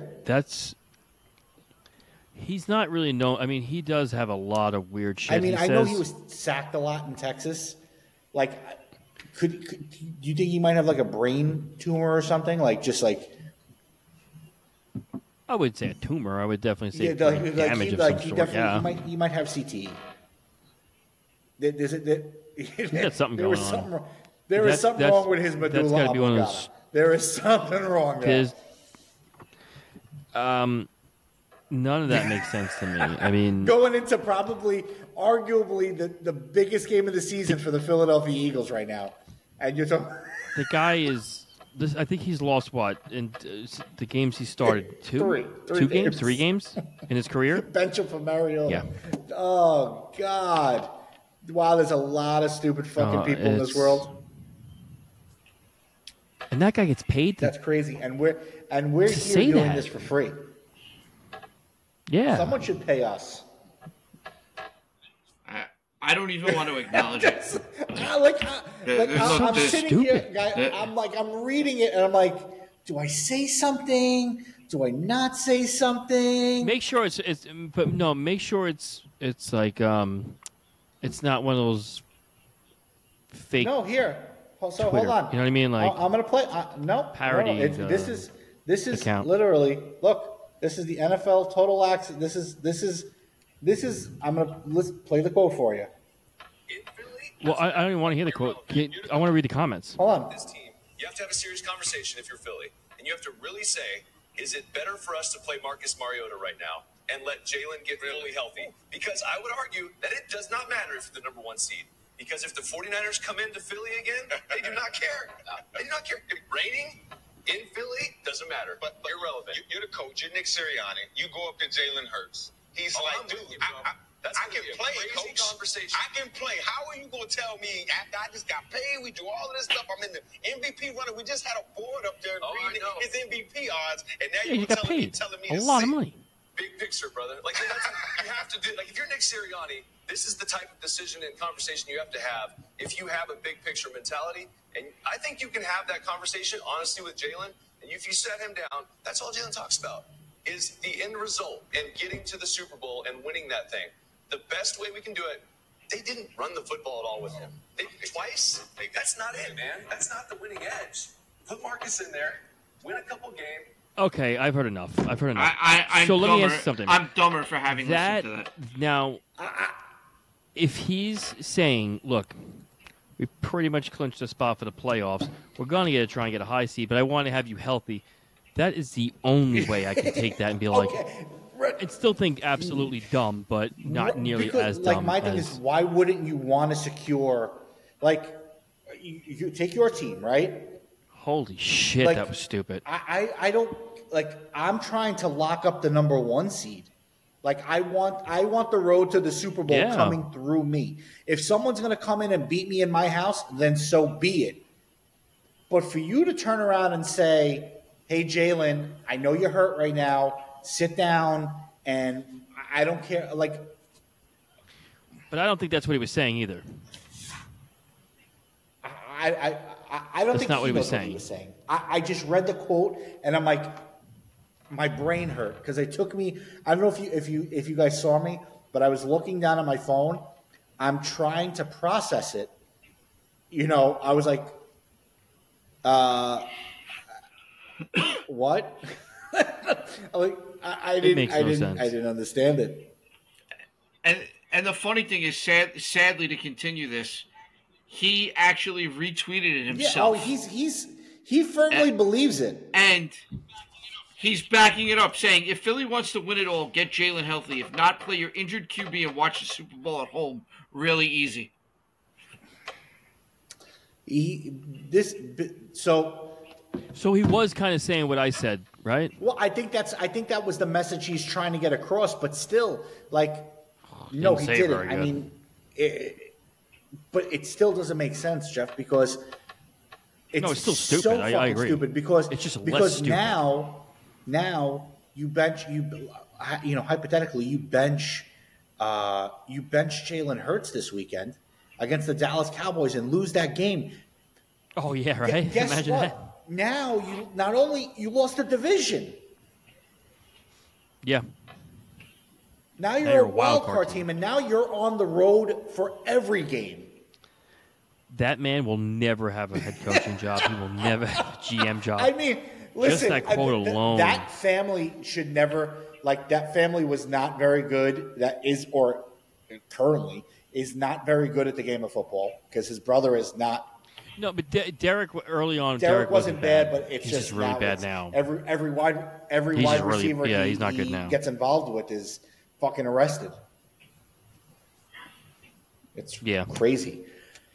All right, made it through another week. Another wonderful Wednesday. Hopefully, this time next week we have some signings. Yeah, we went on pretty long today. I hope we have some signings, so we actually have something to discuss of merit and nature. All right, gentlemen, good night. Good sports. Stay fired up. See ya.